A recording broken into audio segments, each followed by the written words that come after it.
I'm riding down Main, it's a clear night. Screens glowing blue, got the facts in my headlights. Commonwealth tripping, but the truth stay calm. Morrissey and Lally, I'ma read them like Psalms. KP throwing shade from a broke down porch, but the files in my lap like a flame to a torch. I don't raise my voice, I just let the game speak. Steady with the grind while the crooked run weak. We just riding slow, gliding, paper stacking in the breeze. Turn the system up, let the whole town see. No mask on my face, no fear in my lane. I'ma shine that light on the ones bringing shame. From the courtrooms down to the city blocks. They can't hide from the truth, cause the truth don't stop. We just ride a slow grind. Midnight oil burning, pen hit the pad slow. Every word cut clean like the rims on the 6-4. From Boston to Brockton, the whispers all hum. Turtleboys riding in the reckoning gon' come. Lally in the back room, Morrissey on the phone. Trying to twist the narrative, but they can't postpone. I'm just sipping on the facts while the city play pretend. Truth got no curfew, I'ma run it to the end. See, this ain't about fame, this about that long game. You can duck, you can weave, but the truth still call your name. We just riding slow, gliding, paper stacking in the breeze. Turn the system up, let the whole town see. No mask on my face, no fear in my lane. I'ma shine that light on the ones bringing shame. From the courtrooms down to the city blocks. They can't hide from the truth, cause the truth don't stop. We just riding slow, gliding.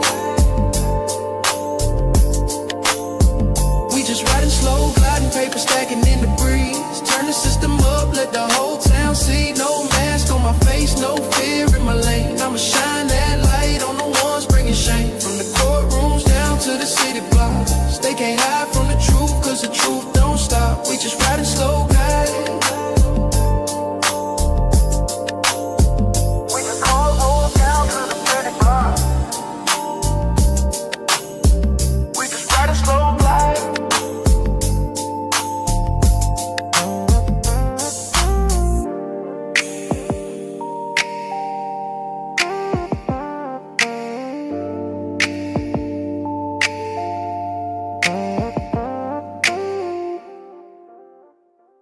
Welcome to the Weekend Live Show. 508 is where I'm from. We run down the biggest stories of the week with you every Saturday night. Let us know in the comments right now where you reppin'. Apache Junction, Taunton, Worcester, Long Island, Manchard, South Florida, Webster, Malden, Framingham, Tucson, Billerica, Salem, Gloucester, Moosop, Connecticut, Charleston, South Carolina, Roslindale, Moosop, Connecticut, London, Hanson, Glendale, Arizona, Lynn, Mapleville, Quincy. Food stands, leave your clothes, buddy, and hey, you a funny ass guy, man. Have you ever heard of Turtleboy? Yeah? Are you a fan? 508 is where I'm from. Hey, what's up? 508 is where I'm from. How was that? You a freaking idiot. Stop telling people that I'm mentally deranged and stupid. Call me Aidan. He's more a doctor, but... Get out of my store, please. You're a fucking loser. You are a loser. You're not a journalist. You're nobody. You're not turtle hair.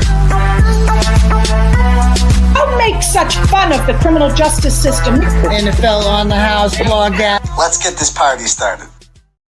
Yo, what's up, people? Good evening. How's everybody doing? Good, excellent. Nice to see a crowd here. Last minute, I was going to do it tomorrow night because I was going to watch all these games tonight. And there's no games tomorrow night. I'm a big soccer fan, if you don't know that. I'm like, every 4 years, I become like a big soccer fan. I get really into it. And I was like, just having a good time. But I'm like, you know what? Fuck it. I'm like, these last game, I don't really give a fuck about Algeria, Austria. And then, I mean, Messi's playing. That's cool. But he's going to win. I'm going to see plenty of Messi games in the future. We'll be good.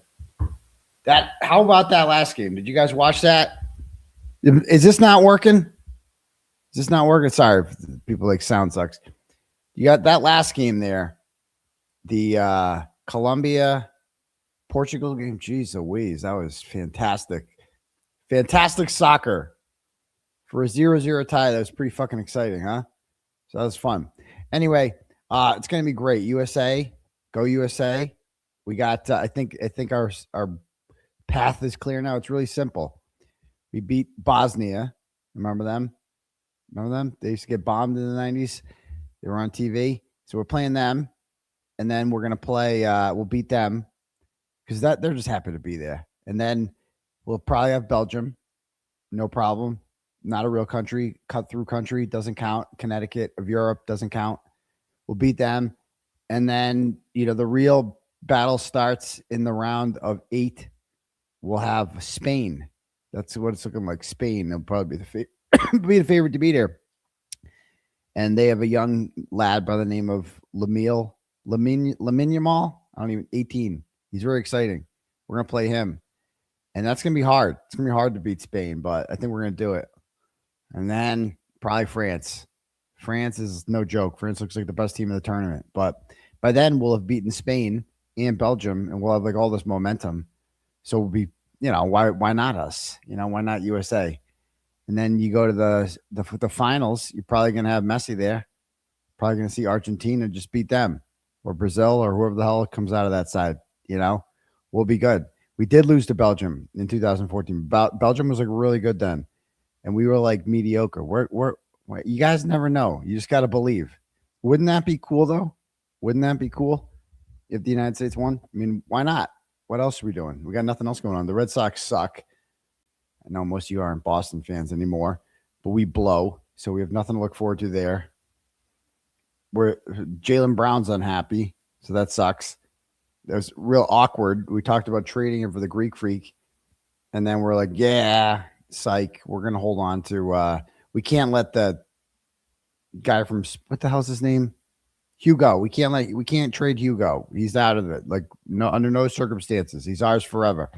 So we held on to him. Now we're stuck with an unhappy, awkward situation with Jaylen Brown.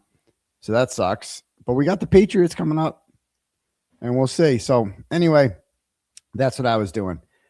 All right. So welcome, ladies and gentlemen, to my YouTube presentation here. My name is Aidan Kearney. If you're new here, I have a variety of nicknames. You can call me if you'd like, up to and including A. Timothy Kearney. It's my true crime name. You can call me Journalism Jesus. It's my spiritual name. You can call me Uncle Turtleboy. Old school turtle riders call me that. Call me Turtle Dove, Turtleboy. A lot of people just call me Turtleboy. You can call me Teebs, Turts, Turtle Tits. I like that one, actually. I like Turtle Tits. You can call me just regular Turtleboy. It's what most people just call me. My niece was here today. I showed her the basement, and she's like, they call you Turtleboy. And I'm like, yeah. She's like, I like to watch some of your videos. I'm like, no, you don't. You don't want to watch those. You'd be incredibly bored by it. You wouldn't understand what's going on. It's not normal for 8-year-olds to watch Turtleboy, just to be very clear. Yeah, we had the whole fam over today. It was great. My brother's family's in from Dallas, and so showed them the house. Very proud of it. Nice swimming day out there. We got some speakers going, some tunes, and we had a nice time. We had a lovely little Saturday afternoon there. But yeah. So anyway, you can also call me Dr. Turtleboy because of Jill Biden and Judd Welcher are doctors. Then I get to be a doctor too. Okay. And because I can paint myself blue if I want to. It's my preferred pronoun is doctor. So you can also call me daddy if you'd like. Some people find that weird and awkward, but others find it fun, flirtatious, playful, all sorts of shit, sexy even. But I get it. If you don't like daddy, you can call me different kinds of daddy. I'll allow it. You can call me Goat Daddy, right? That's what Ray from Dallas calls me. I'm going to be interviewing with him sometime this week. I want to talk to Ray there.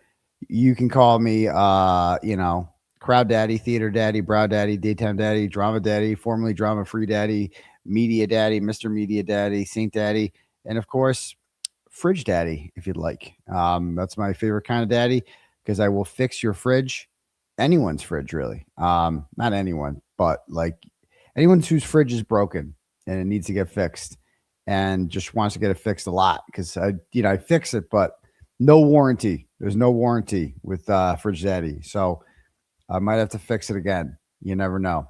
And speaking of needing their fixes, their fridge is fixed. So I was watching the Foreskin girls. And I'm like, this one here. So the Ginnyjamz girl on Twitter. I just want to go over her real quick. His name Ginnyjamz. Okay, Ginnyjamz. Okay, Ginnyjamz. There's a Ginnyjamz. There's a Ginnyjamz alt account too. She's one of the Foreskin girls. Hold on. There it is. Okay. All right. So you go to this chick's Twitter account and she's like, she's like, acts like she's having a great time. She's funny, witty, tries to be. And, they're over here. She's talking about, whenever she posts nonstop. I don't know where the hell she lives. I don't know what the hell her name is. She's just one of the Foreskin girls who's like all over the twat. Obsessed with the Kearney case, obsessed with me, will never meet me. I don't even know her name, but she thinks about me like a lot. And let's see here. This was never about petitioning the government. It was about harassment. That was his public. But I have successfully made it so that no matter where they go in public, people always look at them funny. Yep. And they'll always be like, oh, there's the people that murdered John O'Keefe. They know what they did. And they can, and when they walk into a restaurant and they have to look around them, they have to be thinking, like, who here thinks I'm a murderer? That's a horrible feeling, So, yeah, I mean, that's harassment? That's harassment. I was thinking about my intent with this stuff. No lies told there, by the way. It's like, are these people not happy enough that they got away? If I got away with murder, I'd be pretty content with that. I'd be like, whew, close call. Close call. Could be a lot worse. But not these greedy motherfuckers. They're just like, yep. And now we're going to sue you. Like that wasn't enough. Like you guys got a pretty good deal out of that, but okay. If you want me to spank you in court, I'll bring you to court. I'll spank you. I ain't the least bit worried about it. Neither is Rachael Rollins. We're going to talk about her tonight too. Neither is Rachael Rollins. Yeah. All I hear is the truth there. The truth. It's like pointing out the obvious. Like, listen to what I say here. This is they call Mama Llama. She's such a hag. She's like, this was never about petitioning the government. It was about harassing the witnesses and destroying their reputations. But I have successfully made it so that no matter where they go in public, people always look at them funny. Yep. And they'll always be like, oh, there's the people. And by the way, you know what I'm talking? This is what I was talking about intent and clipping shit and like asking for help. And like, you're dead to me. If it was an exaggeration when I said that. You're not actually dead to me. You don't have to get back to work and like start clipping shit. That some people took that a little bit more, and not will. Some people took that a little bit more literally than others. I didn't actually mean that. Like you can just, it would be nice if you did. It'd be cool if you want to show you want to help out, because it's just like my whole take on it. And how could you not be frustrated when you see this? When you see these hags going through all my shit, posting all my clips and all this stuff, and, I have other people telling me that they care about me and they want to help me and all this stuff, and they're posting about Broken Baker all day. Like, how am I? Okay. Oh, cool. Awesome. But yeah, exactly, Jenny. It's just like, I meant cut the bullshit and fighting over stupid. That's all I meant. Cut the bullshit and fighting over stupid stuff. And I feel like I'm doing a good example of that, because believe me, there is plenty of temptation out there right now. Like, no shortage of drama, temptation, but you can't feed into it. Like with some people, there are like legal proceedings going on in other states or whatever. And you know what I mean? It's just like, I watched this happen and I'm like, God damn, this is what it's like to have no life, huh? This is what it's just like, it would be a complete waste of my time delving into any of that. Like, I don't think it's fucking retarded. Like, I just can't believe like this is a real shit. Like the shit I'm doing, the shit I'm outside of my legal proceedings, like this is the shit that matters. This is the shit that I mean. This is the shit that matters outside the courthouses. The stuff that's like other shit, it's like, okay, it's tempting. It really is tempting, but it's also like a waste of time. And I think the best thing you can do with some people is just when some people have an irresistible desire, an insatiable hunger for attention, the best thing I found that you can do is to just starve them of that by not giving them anything new. Then they have to do the reruns. You know what I mean? Then they have to cut that old shit and blah, blah, blah, blah, blah. And yeah, we would love it. Like you don't think I'd love to like fucking rip people apart and say what I'm really feeling about shit? Of course I would, but it's distracting. You can't do it. You just got to maintain discipline, let people implode on their own, and that's it. But meanwhile, that's what this is. Honestly, it's the Fourskins that piss me off because I see the Fourskins out there and they are really looking into my shit. They're focused. You never see drama on their side, do you? I've never once seen anyone on the anterior Kearney side. I've never seen a dispute that ends in like whatever. Like they're focused. They're retarded. They get nothing done. They always lose, but they are focused. You have to give them that. They don't have a lot of internal division, right? They're heavily focused on their obsession with me and Karen Reed, no matter how much they lose, And when somebody on their side goes rogue and splits from them, they just cut it. They just cut the cord. You know what I mean? Like they don't feed into it. Have you noticed that? They really don't. Like you've seen some dissenters that have come like back to our side. They don't fuck with them. They just pretend they don't exist. And I think that's what we need to do. You just got to pretend certain people don't exist. And that's it. Because it was hard when it's somebody you've been in a relationship for a while, it's hard to ignore that. And like all your personal shit's out there. And there's like a video of you crying on the ground out there. And you're like, what the fuck? You know, that's hard to ignore. Other shit's easier. Newer shit is easier, you know? Oh, and you know, Lindsay's the perfect example. Like Lindsay split from them, right? And she's got great tweets now and we all like that. And that's great. But you don't see them for the most part. Like they don't dwell on it. Like the antis they get right back to work. Like they talk a little bit of shit and then they get right back to work, focusing on finding clips like this, right? Like you know how many hours of footage they have to go through of me, and they hate me and they have to sit there and they have to watch it. Yeah, and her tweets are very good. There's no denying her tweets are excellent. Like, you know what I mean? So is what it is. But, you know, my philosophy, it's like best thing I ever did with Lindsay is sign an NDA, a non-disparagement agreement, right? I couldn't it's the best thing because I couldn't say negative things about her legally if I wanted to. Because of the end, it literally, it's the best excuse not to talk shit about someone or not to say anything negative about someone is you can't. You legally can't. It's actually like, I wish I did a long time ago. And non-disparagement agreements are great. I highly recommend them for everyone having a dispute on the internet. Sign a non-disparagement agreement. And then then both of you have to shut the fuck up about the other and it just goes away. It's actually great. So there you go. And it's just like, it's over.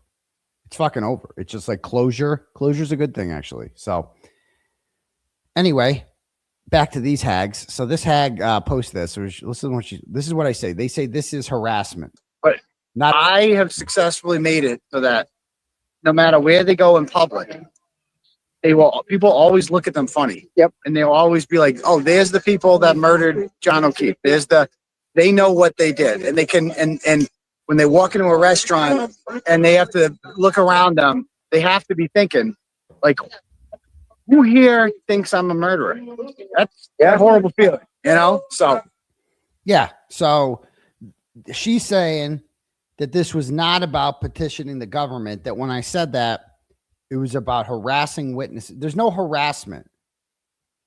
There's exposing them, exposing what they've done, exposing the lies that they've told, exposing their involvement in covering up a murder, because that's what they did. I don't give a shit how many lawsuits. Go ahead, Christopher Mattek. Go amend your stupid lawsuit for the 1,000th fucking time. We get the point.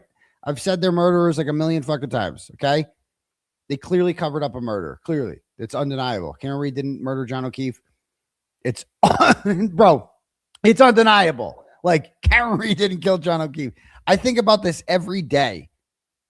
Like I think about it. The more we get to trial, I think about getting on that stand, and I'm not gonna lie. Like I get aroused, like sexually aroused. I get a fucking hard on sometimes thinking about, man, I really get to get on the stand in front of cameras and the news and say it all. You think Kerry Roberts was telling him everything? Wait till Turtleboy takes the stand. Wait till Turtleboy takes a stand. He's going to be telling him everything. Everything. Boy, am I going to be telling him everything. It's going to be great. It's going to be great. And so, yeah, anyway, so these people are like, why did I do this? Like, I think about intent a lot, right? Petitioning the government, obviously. But you cannot petition the government without exposure, right? I can't just do it by myself. I need to spread the word out there so we can have gigantic rallies at the State House. That's the whole point. You can't just do it by yourself. So my weapon of choice is this thing. It's called an iPhone. You can stream, you can video, you can record yourself on it. You can stream yourself on it. And this thing is, I brought this everywhere I went to broadcast this stuff, and I stream all this stuff for you right now. Why? Because I want the world to know about it. Because I want more people to know about it. Why did I do the rolling rally? Why did I do the rolling rally? If I couldn't have filmed it, I probably wouldn't have done it. The whole point was to film it. The whole point was, because if I'm just doing it with 100 people, then only 100 people see it. No, I want the world to know. I want to broadcast this. I want to tell the story of what happened to John O'Keefe. I want to keep telling it. I want to keep talking about it. Why do you think we did all those standouts? Why do you think Jess Svedin is out there with her American flag everywhere? Why do you think there's people on every overpass in Massachusetts and all across the country holding free Karen Reed signs? Why did that happen? Because we wouldn't shut up. Because of this thing. Because we want to put it out there, right? We want large groups of people to know about this. We want exposure. The more people know about it, the more people can demand the government do something about it, right? If I write an email to Michael Morrissey's office or the Attorney General's office or my state rep's office, and I say, hey, you guys need to do something about the state police. Got to fix this, right? What's that? They're just going to ignore me. Well, they're not going to. It's going to be a lot harder to ignore 1,000 emails, isn't it? And that's the purpose of this. That's the purpose of filming it, right? That's the purpose of broadcasting it to a large audience, is we are trying to make it impossible. When the government's like, well, they can ignore one person, but they can't ignore crowds, right? That's why Black Lives Matter was so effective. Black Lives Matter, and this might offend some people, I don't give a shit, was a communist organization, right? Full of a bunch of agitated people who just love to protest, always complain about the same shit, whatever. But guess what? They were fucking effective as shit. They got shit done. They're no longer called the Washington Redskins because of Black Lives Matter. They're no longer called the Cleveland Indians because of Black Lives Matter. That happened right afterwards. Like so much shit changed. Bro, we got Juneteenth because of Black Lives Matter. We got a day off. We got a whole new fucking holiday. You know how effective your movement is if you got a goddamn federal holiday out of it? A holiday?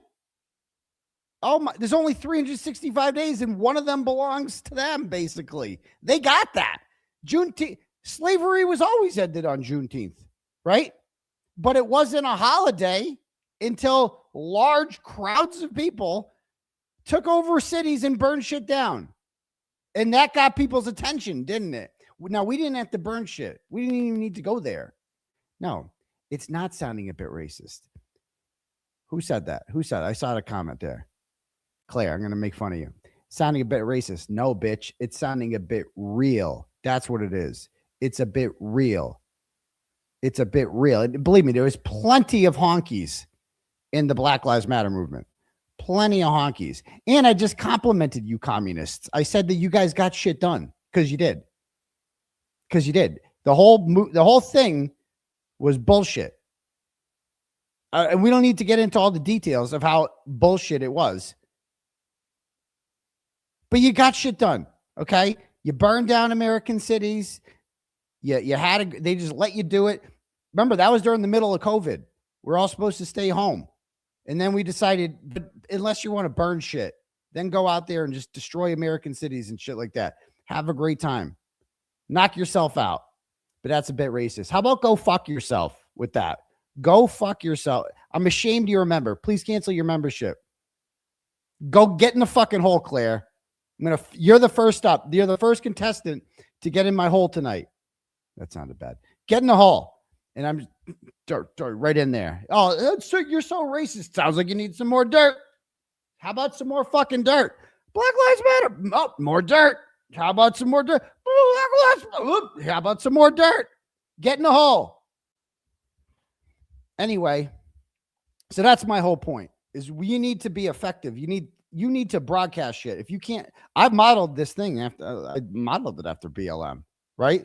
We got shit done. Like BLM went to people's homes. Where do you think I got that idea? They went to Derek Chauvin's home. They protested outside before he was arrested. Why do you think Derek Chauvin was arrested? Why do you think he was arrested 3 days after George Floyd died? Because the mob demanded it be so, right? What do you think we were doing with Jennifer McCabe and them? Why do you think we were filming that?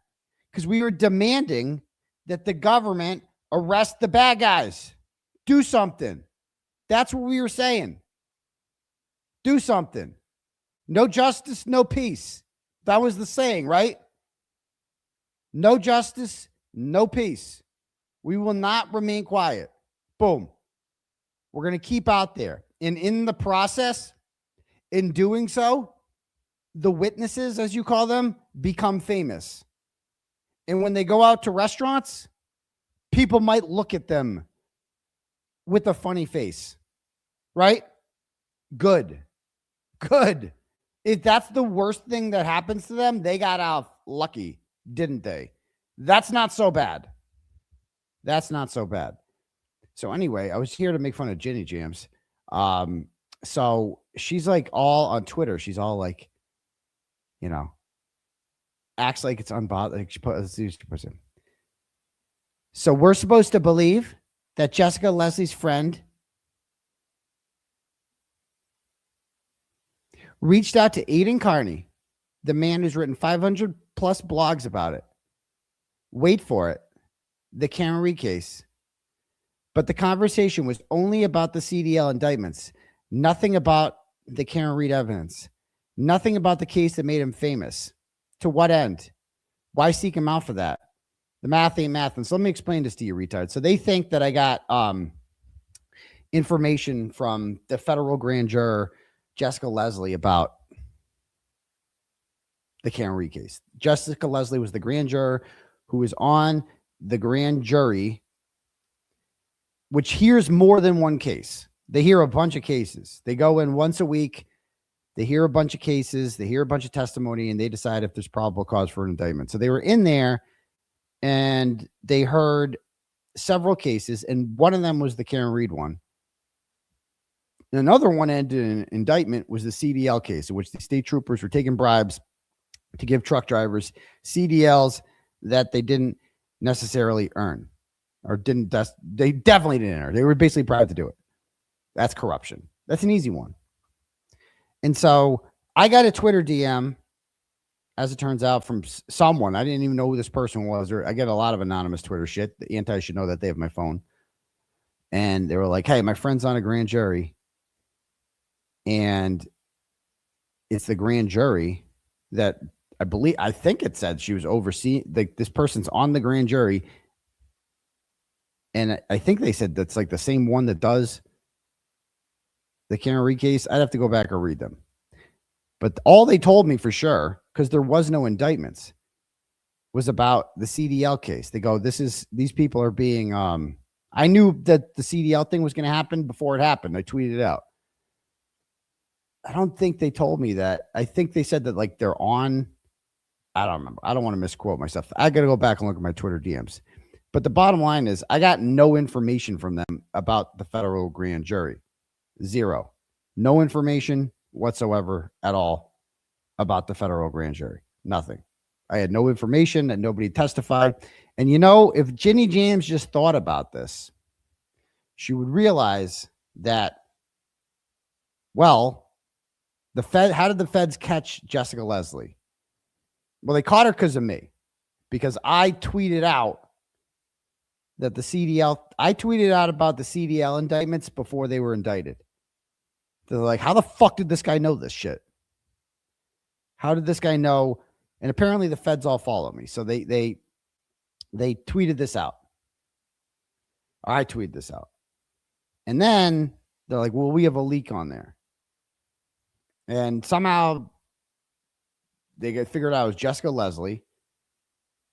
And they go through her messages, whatever, because they can just go through your shit, as Michael Proctor knows. And they see that Jessica Leslie messaged her friend. That's what the indictment said, that she messaged one person. And that's the person on Twitter who sent them to me. And so, yeah. So she sends me, the friend tells me about the friend's the one that told me about the CDL thing. If she had told me about, and the friend that sent me those messages also got contacted by the feds. They got her shit too. So if there were any messages to me about the Cameron Reed case, that would have been in the indictment, wouldn't it? But there was nothing. And what the fuck information did I have about? What information have I given you guys about the federal grand jury that isn't already out there? Like what have I given you? That it exists? That it happened? That Colin Albert got a grand jury subpoena? That Brian Higgins, that we all know that there was a grand jury. It's not a fucking secret. It's in a public, they stand in the hallway. The grand jury itself is closed. The hallway is not. So they're seen down there. They're famous. People tell me about it. That's how I find out. It's really not that deep. And if they were smart, they would know that. So anyway, this girl, Ginnyjamz, she acts like she's kind of like funny. They're very different. See, she does like memes like this, like funny memes, like, oh, there's Kelly from. In today's deposition of Kearney Reed actually goes, if it goes forward, she says, and isn't postponed, rescheduled, delayed, canceled, or otherwise mysteriously derailed. I have just one request for Bibi Fell. Bibi Fell is the attorney for Paul O'Keefe, one of the attorneys for Paul O'Keefe. Her husband, I think she had kids with him too. Her husband ended up becoming a woman like a couple years ago and is a porn star now. Like is a transsexual porn star. So that's who she married. That was her choice in a spouse, is a transsexual pornographic star or amateur star or whatever. So that's Bibi Fell, just to be very clear. Yeah, you guys didn't know that? Oh, I didn't tell you about that? Oh, yeah, 100%. Look it up. Oh, you didn't know? I didn't tell you guys. I didn't do a thing on that. Oh, we should talk. Since they want to bring up Bibi Fell, we should talk about that. Hold on. I know I got it in here. Hold on.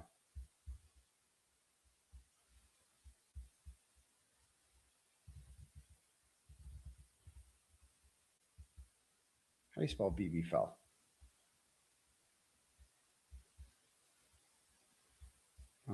There it is. Okay, Bibi Fell. All right, it's not my Twitter messages. Maybe it's in my.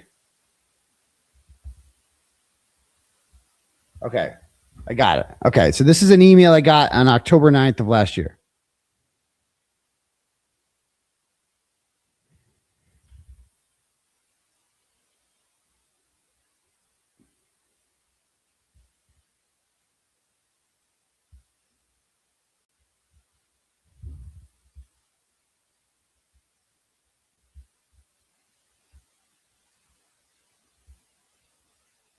Oh boy. So definitely not going to be able to show you all these. Oh God, I can't show that one. Oh God. Okay, I can show that one. Oh no, can't show that. Can show that. Okay, can show that. Okay.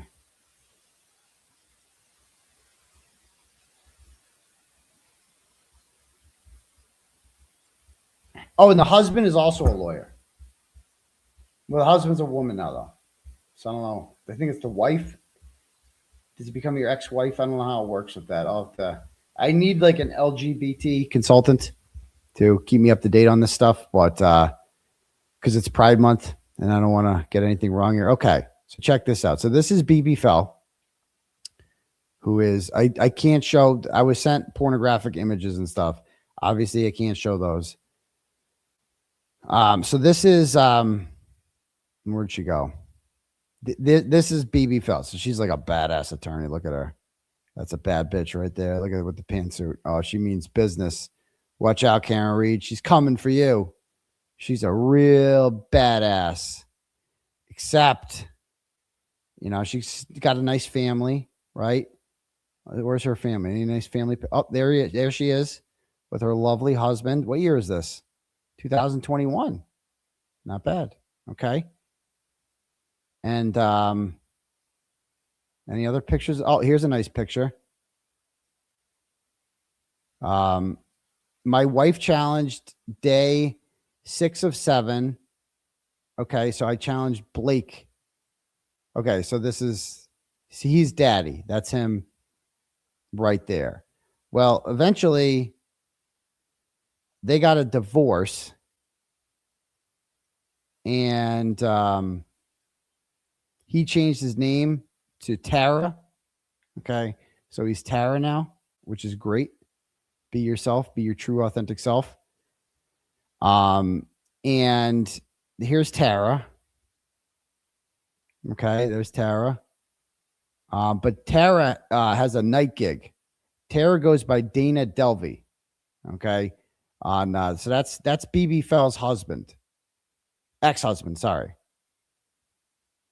So this is the really serious attorney who is suing Karen Reed. This is her husband. This is the kind of judgment she has, right? She chooses, she's like, I want to marry you. You're my soulmate. This person is her soulmate. And so they got divorced because it was kind of awkward being like a transsexual porn star. That will kind of cramp the relationship. So there's Dana Delvey. Dana Delvey is a registered trademark. That's the porn name. Okay. Now, it's on her website. This is on Bibi Fell's website. So check this out. It says Bibi is the mother to 3 daughters. So they have kids. That's great. They have kids. 2 of whom she co-parents with her ex-husband. No, they have 2 kids. Okay. After receiving devastating news, this is horrible. Her youngest daughter had cancer. She traveled to Ohio to get treatment. Horrible. Once they returned home to San Diego, her partner and husband came out as transgender. So while her daughter was receiving cancer treatment, which is horrible, her husband was kind of delving into transsexual pornography. So this is big bad Bibi Fell. This is the one we're all supposed to be scared of. Here's lawyer. She's still a lawyer. Tara. So his lawyer name is Tara Danica Vukovic, Esquire, a lawyer of distinction. And there he is. Okay. Still killing it. And blah, blah, blah. And I see some people in the chat who are like, who cares? Who cares? I care, motherfucker. Shut the fuck up. Shut up. Who cares? Me. I find this entertaining. Because these people are fucking asshole pieces of shit. And I want to just constantly shit on them nonstop. You got a problem with that? No? Yes? Because if you have a problem with that, that's perfectly fine. You can mosey on over to this channel called the Young Jurks, and he'll treat you real. He's going to be real nice there. They're not going to talk about that stuff there. They're going to care about your feelings at the Young Jurks, and they're going to tell you you're great. And they're going to, the other 50 people watching are going to, you guys can all talk about how much you don't like me and how mean I am and all that stuff. It's going to be great. But over here, yes, we mock you if your husband leaves you to become a transsexual porn star. If you are on the side of evil. If you're not on the side of evil, I probably won't make fun of you for that. That's completely true. You might call that hypocritical, whatever. This is war. Okay. This is good versus evil. And Bibi Fell has decided to align herself on the side of evil. And she also has these other people out here acting like, yeah, girl power lawyer. Bitch, you married a transsexual porn star. Done. No, like your whole like that. Sorry. Your husband left you to be a transsexual porn star. I'm not scared of you. At least, you know what I mean? Some people get divorced. You got divorced because your husband is a transsexual porn star. Ouch. And then you're like advertising that on your bio too. You're like, my husband left me to be a transsexual porn star. Look at me. Cool. I'm supposed to be scared of you as an attorney? You couldn't even keep your husband from becoming a woman. You couldn't even do that. So yeah, is that, and first I thought about reporting. I found this out months ago. This is like in October. And I don't think I ever reported on it because I'm like, hey, is it really relevant? But after a while, I'm like, I just don't care if it's relevant. I don't care. This is war. These people are evil. They suck. They want this smoke that we could talk about. Like it's when I saw this Ginnyjamz here, Ginnyjamz talk about what a badass she is. It's like, is she though? Like, is she really a badass? When she's like, I can't wait to Bibi Fell ask that. Yeah, Bibi Fell couldn't keep her husband from becoming a woman. So not really intimidated by her. Sorry. I don't think Karen Reed is either. Maybe if John O'Keefe had decided to become a woman and become a transsexual porn star instead of being murdered inside Brian Albert's house, you might have a point. But at least Karen Reed kept her boyfriend, John O'Keefe, from becoming a transsexual porn star. So Karen Reed's winning 1-0 against Bibi Fell. She's got that going for her. Also, she was acquitted of murder, so actually 2-0. 30 love, Karen Reed, if you're keeping track of that at home. And if this depot happened, which I'm told it did, and we don't know what happened there, right? Then I guarantee Karen Reed fucking smoked them. Like, Karen Reed's going to annihilate these people. Karen Reed knows her case better than anyone. She has lived it for the past, how many years? 4.5 years we're going on now? Every day. This has been her entire life. And Bibi Fell with the transsexual husband, porn star with the tranny porn husband, is going to come in here, right? Who is like used their kids during the kid's illness is when he decided to take this truth journey and become a tranny porn star. Wow, you couldn't wait? Jesus Christ. So yeah, we're going to fucking talk about that because I'm sorry. The whole, I'm a bad girl with a pantsuit. I'm a badass attorney. No, you're a fucking joke, Bibi Fell. You're a fucking joke. You're the woman whose husband left her to be a tranny porn star. So suck on that. Okay. At least I got that going for me. All right. So anyway, back to Ginnyjamz. So Ginnyjamz is like all excited over it. She's like, in today's deposition, actually goes forward and isn't postponed, rescheduled, delayed, canceled, or otherwise mysteriously derailed. I've just run request for Bibi Fell. Please open it exactly like this. I have a lot of questions. Number one, how dare you? So she's kind of got a little comedy to her on there, but then you watch the Fourskins channel and they're not very funny at all. They're miserable. Like, I have not seen, look at this girl's face. Look at this. This is first, I haven't read her reaction yet, but I want to post See, she seems like happy here. She's like, there's me. I'm Ginnyjamz. I'm so happy. It's like false advertising. And the same thing goes with Julie Carpenter. Julie Carpenter is like a ratchet ass hoe on Twitter, kind of. And it's just like a comedy joke. And then she gets on, they get on this Fourskins thing and they get so serious. They're like so serious. They try to be so serious and like not joking around, no funny jokes. And you got to see this. I have never seen somebody that needs their fridge fixed more than this. 80s prom. Watch this. I watched this for 10 seconds and just look at her face. Look at her face when they talk about me. Right? What do people think they're at? Do they think they're at a soccer game or a football game? Who in their right mind thinks it's okay to applaud in a court of law? Well, did you see the way that he walked away? That was was yes, the dramatic. They had to make sure. Look at the face. Look how mad she is. She's so mad. Look at that face.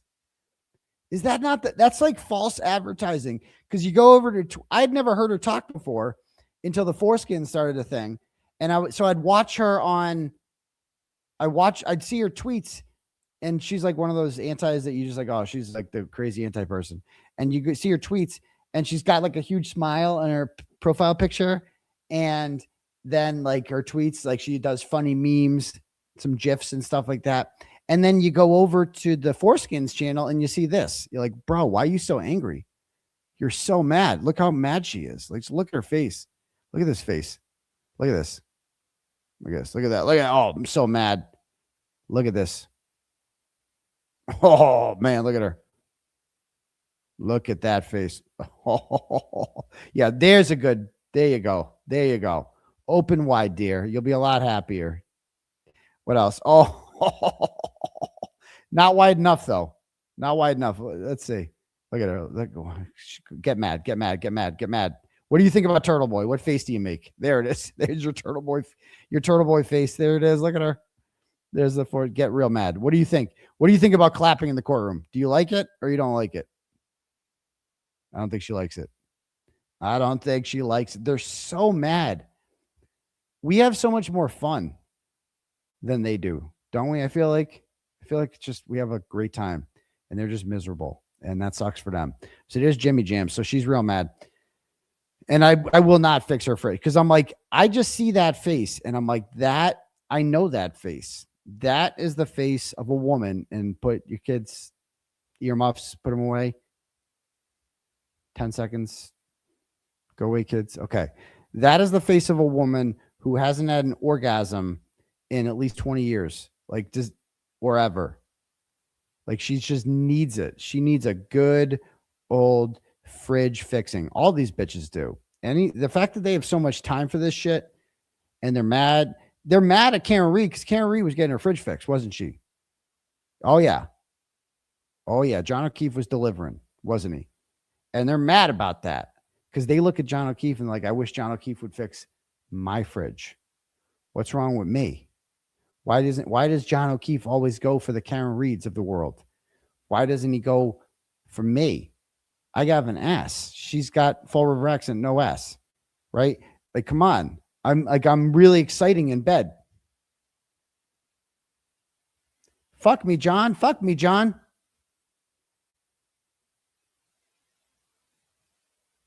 I gotta make this. Look at that face. Look at that face, dude. Look at it. Look at it.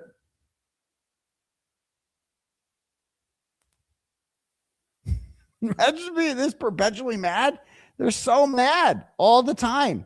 I'm telling you right now, you do not make faces like that if you've had an orgasm in the last 20 years. You just don't. You don't. I'm telling you, if someone would just fix her fucking fridge, and I mean fix it good, really shake that shit, fucking fix it hard, and just fix the fuck out of that fridge. You could turn that frown upside down. You are not that miserable.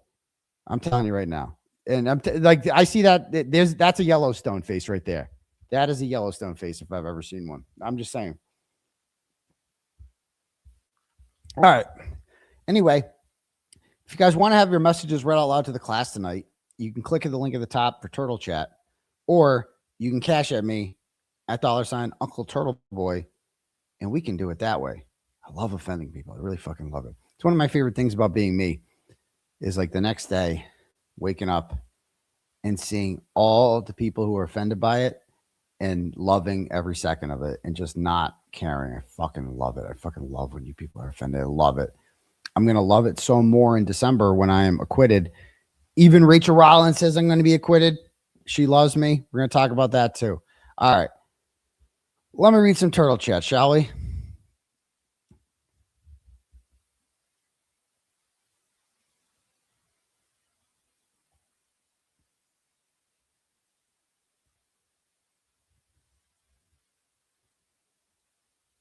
All right.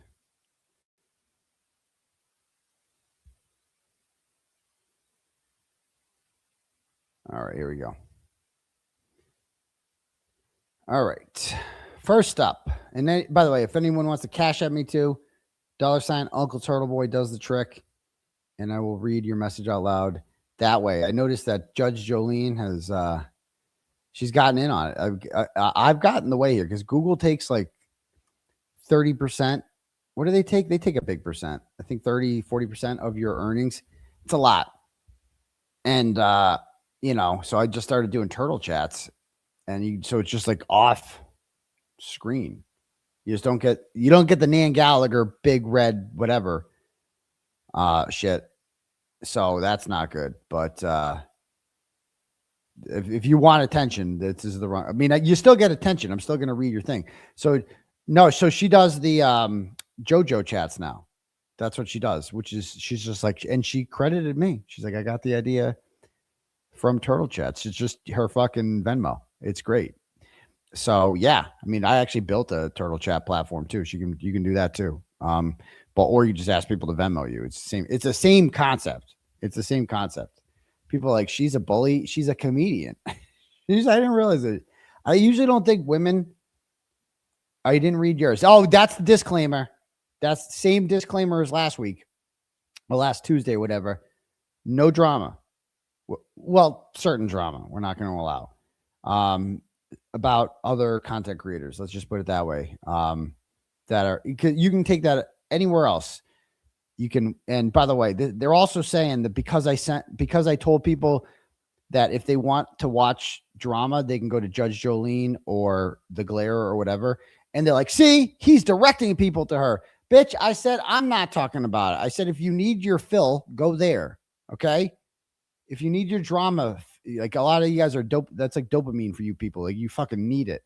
You live on that shit and it sells. I get it. It's very popular. So go to them.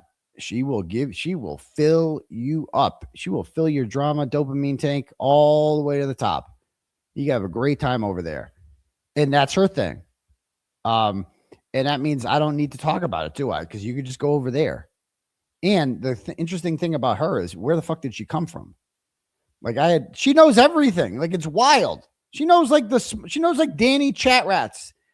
Shout out to the Chat Rats. Don't forget to sub to them. We're going to get them 10K soon. She knew about Danny from the Chat Rats. She knows all about him. She knows all about like the little tiniest drama. I'm like, how the fuck, where did this woman with like 50,000 subscribers come from that has been following all this shit quietly and we didn't even fucking know about it? Like it's wild. It's wild. So she's like a rage sensation right now on the YouTube streets. But again, with me, I'm staying far away from that shit. I don't need to go there. I don't want to go there. I have been baited nonstop to go there. I think the hint has been taken now that it's not going to happen. No matter how, and you know, they're trying hard because they're getting like more offensive. They're getting more antagonistic and being like saying more outrageous shit. Like, oh, we're talking to your ex-girlfriend and this and that. Not today, Satan. Don't care. Don't care. Boom. Done. Anyway, first turtle chat we have here is from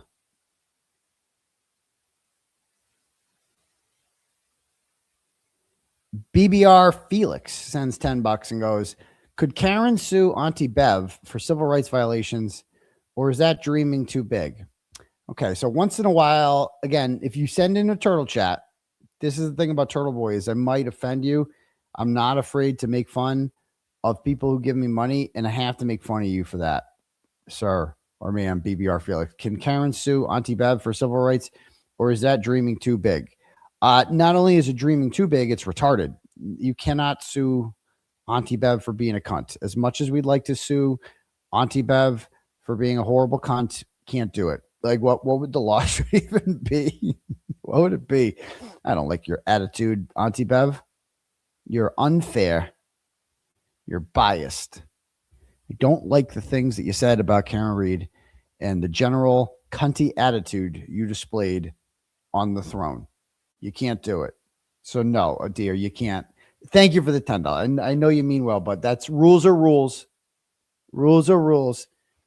If I let you go, if I didn't roast you for that one, then people would just keep saying stupid shit, and then it would turn into, it would get bad. So it's okay because you're anonymous, so it's all good. Thank you.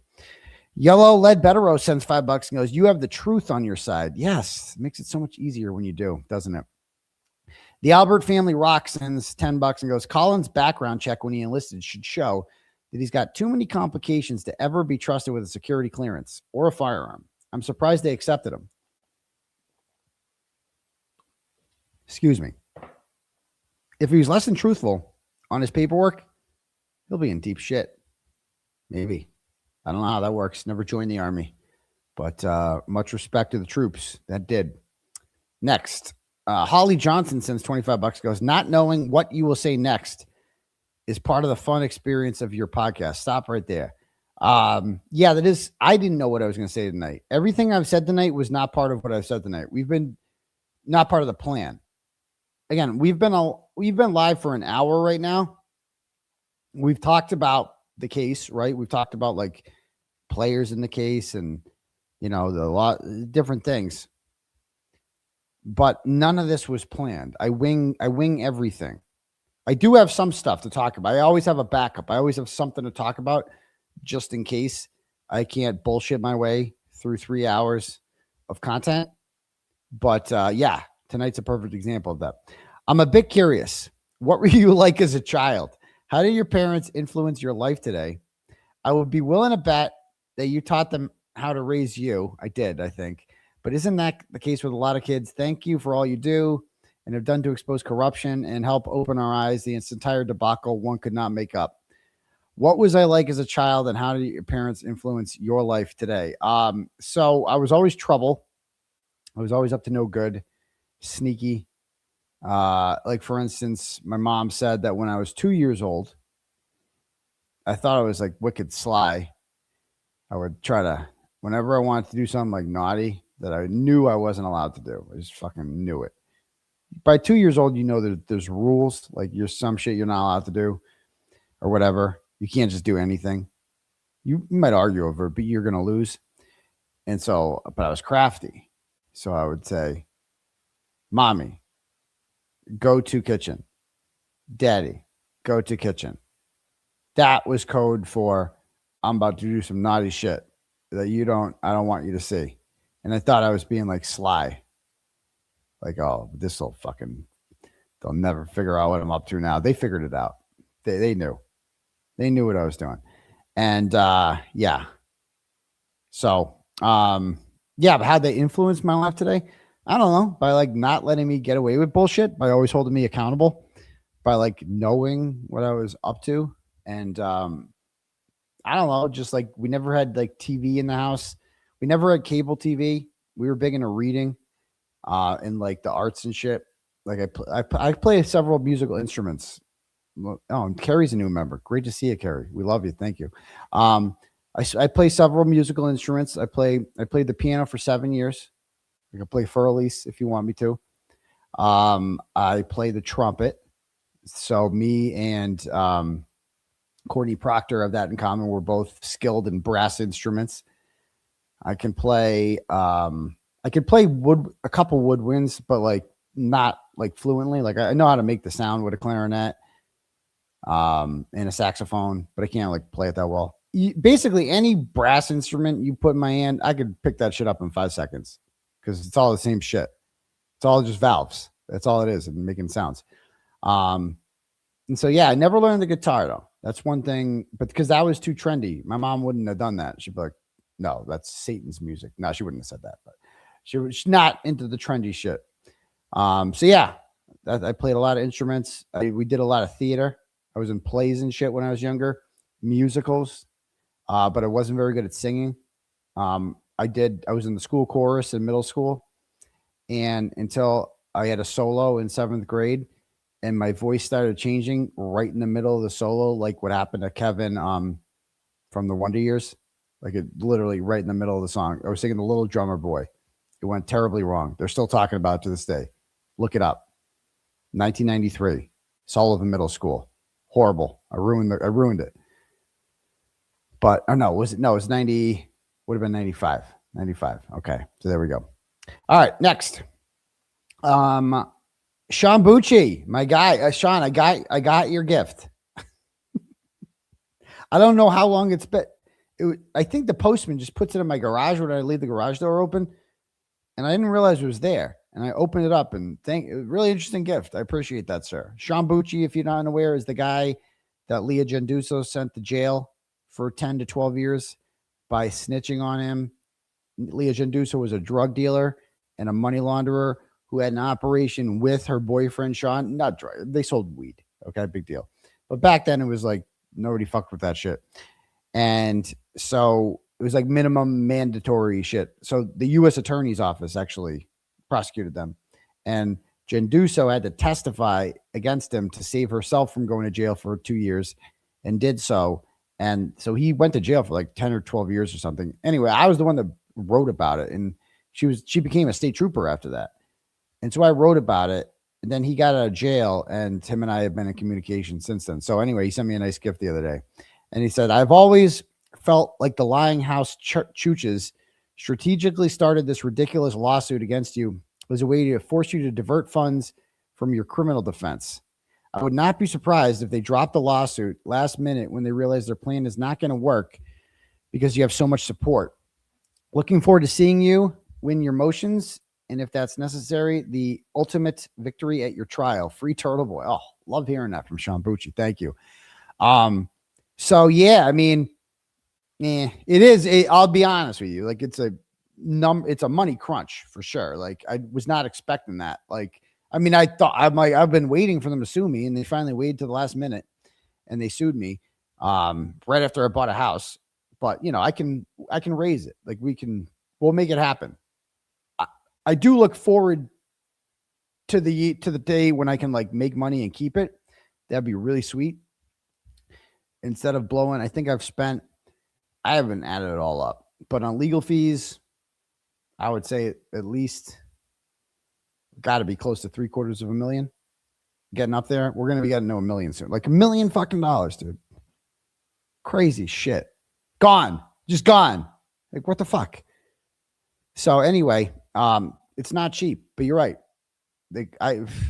Great attorneys cost great money. And, especially when it's the weight of, this isn't a simple matter. Like this should be a simple matter. Like any other witness intimidation case, you don't get indicted for. You get charged in district court. Krusty's being charged with witness intimidation. They're just like, oh yeah. So the prosecutor talks it over with the defense attorney and like, how are we going to resolve this? Why don't you just take a quaff? Like they'll say something like that. That's not on the table with me, nor would I accept it. But like they're not interested. Like they wouldn't offer it and I wouldn't accept it. So they're just out for blood with me because this cost them nothing. This is your tax dollars at work. But anyway, back to this.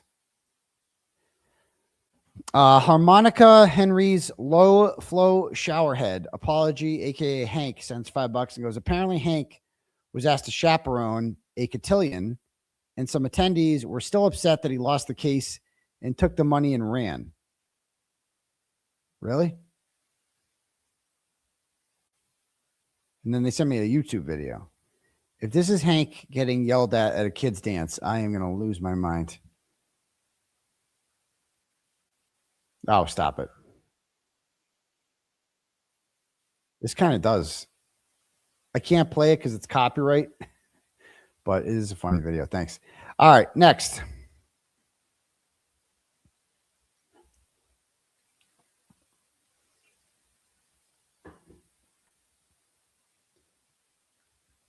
Lady Butt Cheeks, there's a name, sends $15 and goes, "Hi, Aidan. Hi, Lady Butt Cheeks. How you doing?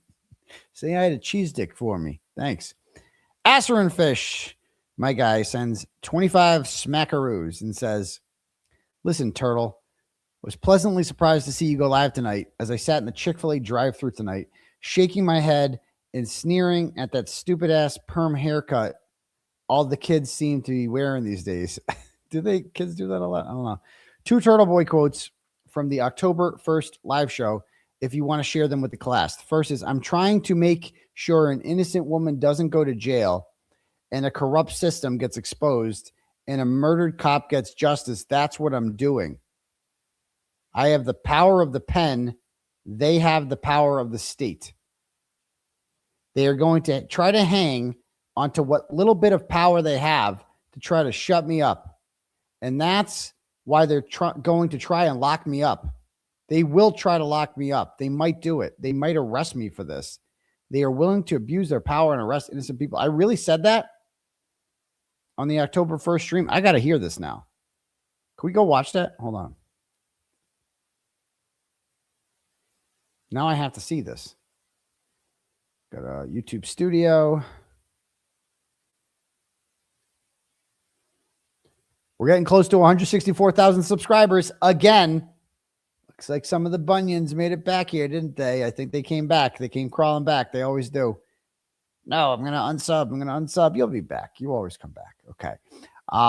Let's see where we're at there. Content live. Let's see. All right. I'm looking for the October 1st, 2023 live stream, huh? Let me go find that. And while I'm doing that, just so we don't have any dead air, because we're against dead air here, right? Let me find a funny video for you guys to watch or something. What can we show here? Huh. What's this one? Congratulations to all of you guys.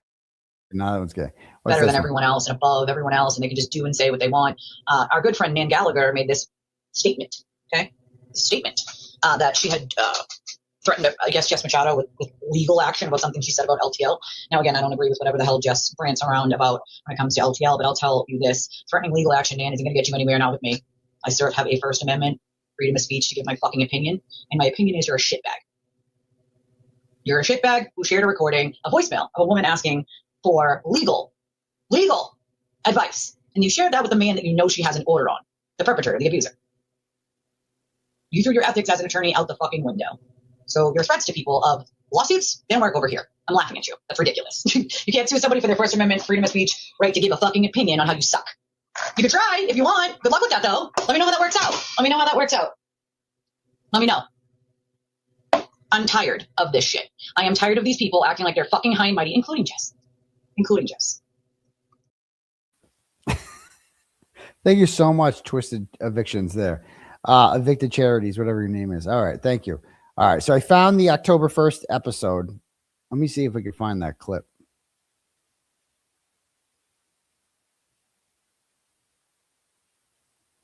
So you can go on transcript, and this is called Cameron Reed Case. Detective Buchanan intimidates witnesses. Chris Albert seeks protection order. All right, so we can go on here, and we can read. Where's the transcript? See, ask. Where's the tranny? Ask questions. Show transcript. Okay. And we can search here for, what's the quote he had? He said, let's see, arrest. Okay, arrest. I'll search for arrest.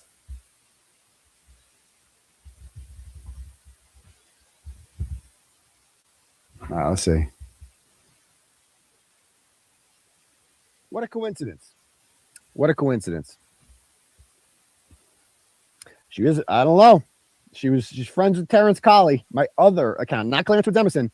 Terrence Colley. People forget about that. I didn't know better. So we have people watching you constantly now. And one thing that they've told me is that Michael Proctor's car is there all the time now. Michael Proctor's car was never there before because, he would go to work. And it makes you wonder, is Michael Proctor going to work much these days? And so that's a conspiracy theory. It doesn't look like they're really working much together anymore. Well, the last interview, if you look at those court documents about who they interviewed and when, Proctor and Bukkake interview Colin Albert together. They interview Caitlin Albert, Brian Albert Jr., okay, Laughlin. Yeah. And then the group interviews stopped. And I think it was August 26th. The interview with Allie McCabe, there's no Proctor on that. Whoa. It's just Bukkake. You cracked the case, Turtle. Proctor appears to have stopped coming. He stopped coming. He stopped coming. But also notice in court, all of a sudden, on July 25th date, and I think he calls it shooting ropes there, Turtles. Shooting ropes, he calls it. He's still coming. The September 15th date, Bukkake and Tully both came to court. On July 25th, they sat in the courtroom for the whole proceedings, listening intently to everything, almost like they want to know what's going on. Ooh. On September 15th, of course, Bukkake was there, but he didn't go in the courtroom. Oh, look at you. As I descended the stairs from the second floor of Norfolk Superior Courthouse, they came out of the clerk's office. And I said, "Oh, you guys didn't want to come upstairs, scumbags? Oh, you guys didn't want to come into the court?" Such a badass. Please, no tape in court. And I just walked out, and that was my interaction with them. Oh, yeah. But it's very interesting that they have suddenly just stopped appearing. But anyway, they got something, Turtle. So we talked about in this blog, we talked about how he traveled to Canton. And, this guy, I do take great satisfaction in knowing that this guy right here, what about his partner Proctor, be nice, right, and Tully, and, anybody else on the state police who's been following this, is they read and react, right? I'm the straw. By the way, this is 10 days before I am arrested, by the way. This is October 1st, 10 days before I'm arrested. This is 3 days after Chris Albert on September 28th applied for a restraining order and did not get one. This is 6 days after I published a picture of Jen McCabe's car parked outside the Albert house. This is 28 days after Michael Proctor texted Michael Morrissey, Brian Tully, and Bukkake and said, "Why aren't we just arresting him? What's the difference anyway?" This is 5 days after they hire Ken Mello to be the special prosecutor in my case. So at this point, when I am saying these things, they have already decided that they're going to arrest me and charge me with witness intimidation. The only thing they haven't gotten at this point is a warrant to search my home, my car, and my phones. They get that signed, I think, on October 6th or 7th. And then it's Operation Get the Yellow Target. Get the yellow target after that. There's the drink. I'm in control now, not them. And they know that. Well, you're not in that. I have the power of the pen. Yes, you do. They have the power of the state. That's the difference. Oh, they have all the guns. Yes. So they are going to try to hang on to what little bit of power they have to try to shut me up. And that's why they're going to try to lock me up. They will try to lock me up. They might do it. They might arrest me for this. No, I'm not going to stay. Look at this Nostradamus motherfucker over here. He knew he was going to get arrested 10 days before he's getting arrested. Isn't that crazy? Look at this shit. That's crazy. What do you say? How'd you know that, Turtle? Shut me up. And that's why they're going to try to lock me up. They will try to lock me up. They might do it. They might arrest me for this. No, I'm not going to stay. They're going to. I'll get bailed out in 5 seconds, like I said. No, but I think there's at least a 50%. They send you back. They send you right back. You're going to get right out. How about 60 days, Turtle? How about 60 days? You might want to be careful about who you're, you know what I mean? Careful about the ladies there, pal. Chance that before this is over, they're going to charge me with something. Like, they're going to try. That doesn't mean it's going to stick because I didn't commit any crimes. But they're going to try. Make no doubt about it. Yeah, that's fine with me. How weird. Like, I got arrested by a corrupt cop. Does that even count? Does that even count? I think it's like a real crime. It's like, I think you get street cred for that in jail. Like, yeah, I'm in here because corrupt cops made some shit up. I'm like, oh, you didn't even do anything? No, I really didn't. There's a bunch of assholes. They just made some shit up. That's actually that was exactly how every conversation I had in jail went. I'm like, no, I'm like innocent. Like, no, like for real. Like, I didn't do anything. I really did nothing. I have a YouTube show. They said the YouTube show was illegal. And then then they recruited the woman I was seeing casually, and they gave her a fake grand jury summons and urged her to, like, you know, invite me over with the fake grand jury summons. And then they would be like, okay, cool. We're just going to say that he hit you, even though she says I never hit her. And then you go to jail. So that was the plan. I didn't know that was the plan. I don't like what I read in my blog. So there's that. Okay. Okay, Bukkake.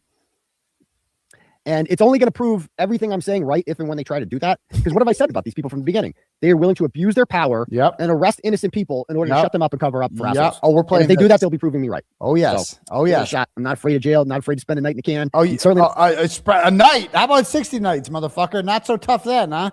Not so tough then. This cocky motherfucker is over here talking about I'll go to jail for a night. Give me a big deal. I'll spend a night in jail. I'm not afraid of one night in the pokey. How about 60, motherfucker? How about you go on your birthday? How about that? How about you miss 2 months? All your kids, your son's basketball games, his first fucking games, you missed it. How about that, turtle fucker? Not afraid of Bukkake. When I look at these people, I don't see cops. I haven't seen cops for a while. I see weak, insecure criminals. That's what I see. Insecure in that. I still see that. When I look at them, when they see me looking at them, they know that I see insecurity. They know that. Like when I was alone in that bathroom with Bukkake on July 25th, and he took the longest piss of his life, I was talking the whole time. And again, I wasn't even filming most of the time. And it's like, there's no cameras, dude. I'm not doing this for show at this point. I even said it to him. I'm not doing this for show. I'm not taping right now, dude. Why are you covering for that scumbag Michael Proctor? And he just like, oh God. He was thinking about just shaking it once and just going back up. And, but he might have some drip if he did that. So he had to let it all out. He had to drain the fireman. Yep. And it was a really long, awkward piss. But it is what it is. But anyway, so let's talk about what he did here, right? This insecure criminal with the badge, right? I found knew out that was going to happen, huh? I really knew that was going to happen. I mean, did we miss any other? Let's see. That's what I'm doing. I'm trying to make sure an innocent woman goes free. I want to get to that part. Innocent woman. Hold on. I can also search the transcript. Search the transcript. Here we go. Transcript. Innocent.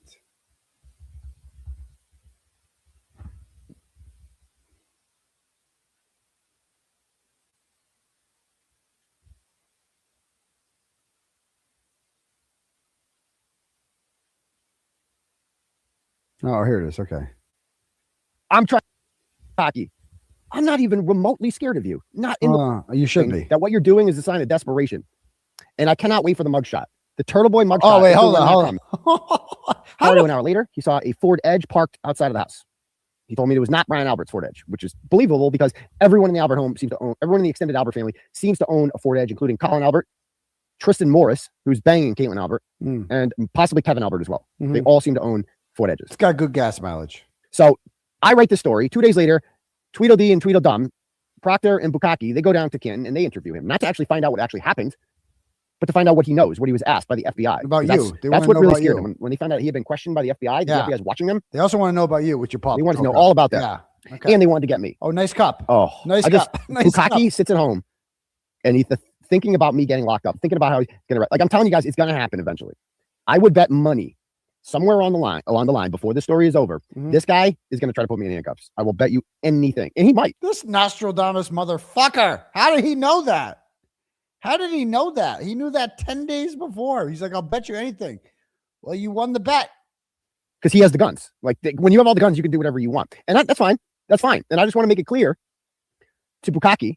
What? Right now, because I know he's watching me. Ooh. That I dare you. I dare you to do it. I dare you. I want you to tempt do it. him. Don't tempt him. The Turtleboy purple walk will not be like embarrassing at all. No. It will be badass. No lies told. He's when he's on, he's on. Sometimes he says things wrong, but sometimes he's a smart guy.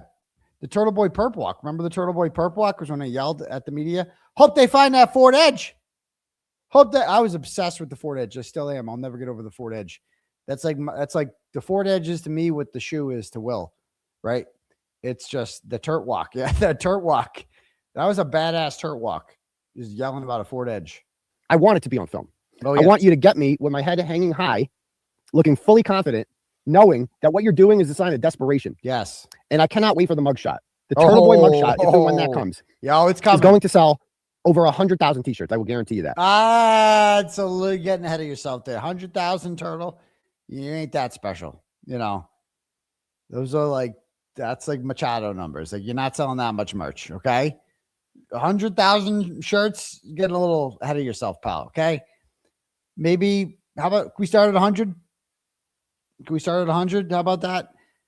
You know, I'd have sold many mugshot shirts. Don't get me wrong, but 100,000, bro. 100,000. I mean, what's your profit margin on those? You're making like what, $10 a shirt? It's like $1 million, dude. Come on. Don't get ahead of yourself. I want you to do that. I want you to put money in my pocket. No, please. you don't. No, Please you do don't. it. No, don't. Please. No, don't. But like, please make Don't. yourselves look more corrupt. Don't do it. Because Don't do like it. the turtle chat earlier said, He's just kidding. the people, like they want to silence the people that are blowing the whistle on this more than anything. That's true. Like, it says a lot about this. Right? Yes. That they're going to such extents to covering this up, but they're doing very little to actually find out who killed John O'Keefe. And like, I want to be very clear because they, like they go through the academy and they yell at you and you're supposed to be scared of them. But I want to be perfectly clear to Bukkake. What? I'm not even remotely scared of you. Not in the least bit. You should be. As Silvio Dante said. Whoa, Silvio Dowdy. Last time I was locked up, I made bail so quick, my soup was still warm when I got home. Well, you're and not, that's the way it's going to be. Okay, I'm going to get bailed out in 5 seconds. You're Whatever not, bullshit you try to charge me with. You're Because not it is coming. Silvio Dowdy. Without a doubt, Relax. they're going to try to charge me with something. You're more like I'll beat Vito. it, You're more like right? Vito. I'll get out. Like, it's only going to help build the whole story up. I want it to happen. It would actually be good for the narrative. There will be conspiracy theories afterwards that I orchestrated the whole thing in order to make this a bigger story. You're that stupid that you might actually pursue that angle. It's very clear that you're pursuing that angle from everything. Like, you understand how many people like have my back more than have. He's not wrong about that. I mean, he's not wrong about that. I think definitely me getting arrested definitely increased like my marketability and my street cred. Like it made me a part of this. I was a part of the story already. Everybody who's watching it knew it.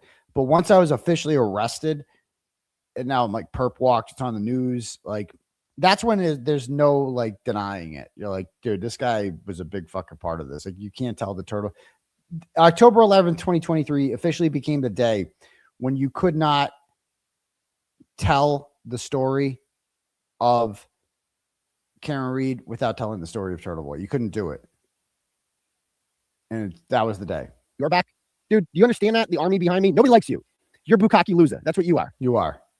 I'm trying to make sure an innocent woman doesn't go to jail and a corrupt system gets exposed and a murdered cop gets justice. That's what I'm doing. Oh, I'm just trying to do the opposite of that. Intent, you say. I'm the protagonist. You're the antagonist in the story. Intent. So I dare you to do it. Intent. I dare you to do it. You've misjudged everything in this case. And it's very clear that you want a piece of this. Like, you can just come and get me, dude. Just come and get me tomorrow, please. I dare you to do it. He's going to send Tully. Tully. To do it. Tully's going to do but it. You're not. I don't even think state police would do it.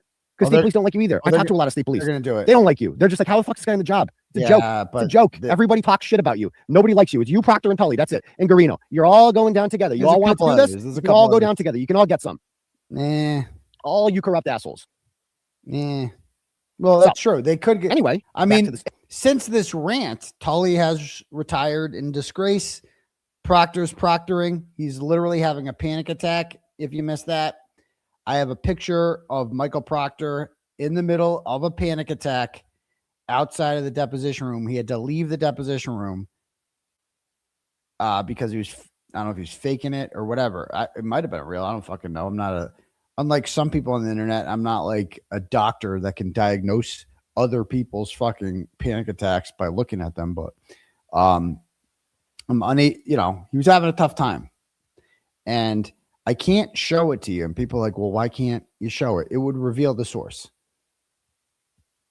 Showing you the picture would reveal the source. And I can't get into any more detail about how that would reveal the source, but it would. And quite frankly, enough of my sources have been revealed because my ex-girlfriend shared my phone extraction with the entire bad guy conclave on the internet. So no more, witnesses getting exposed. We're done with that. So I can't do it, but I've seen it. You gotta trust me, bro. Trust me. I've seen the picture. I could look at it right now. I'll describe you. I'll do the, how about I just reenact it? I'll do the Proctor pose for you right now. Let me look at it real quick. Okay. Go to my pictures here. Go by those pictures. All right. Let's see.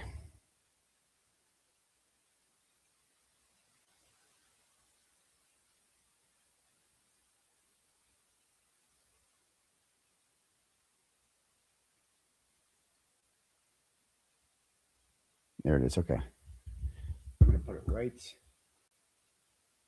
here. I'm going to try to reenact it. Okay. So he's got white cuffs, not handcuffs, so he's sitting here on like a bench, just looking down like this. This is how he's looking.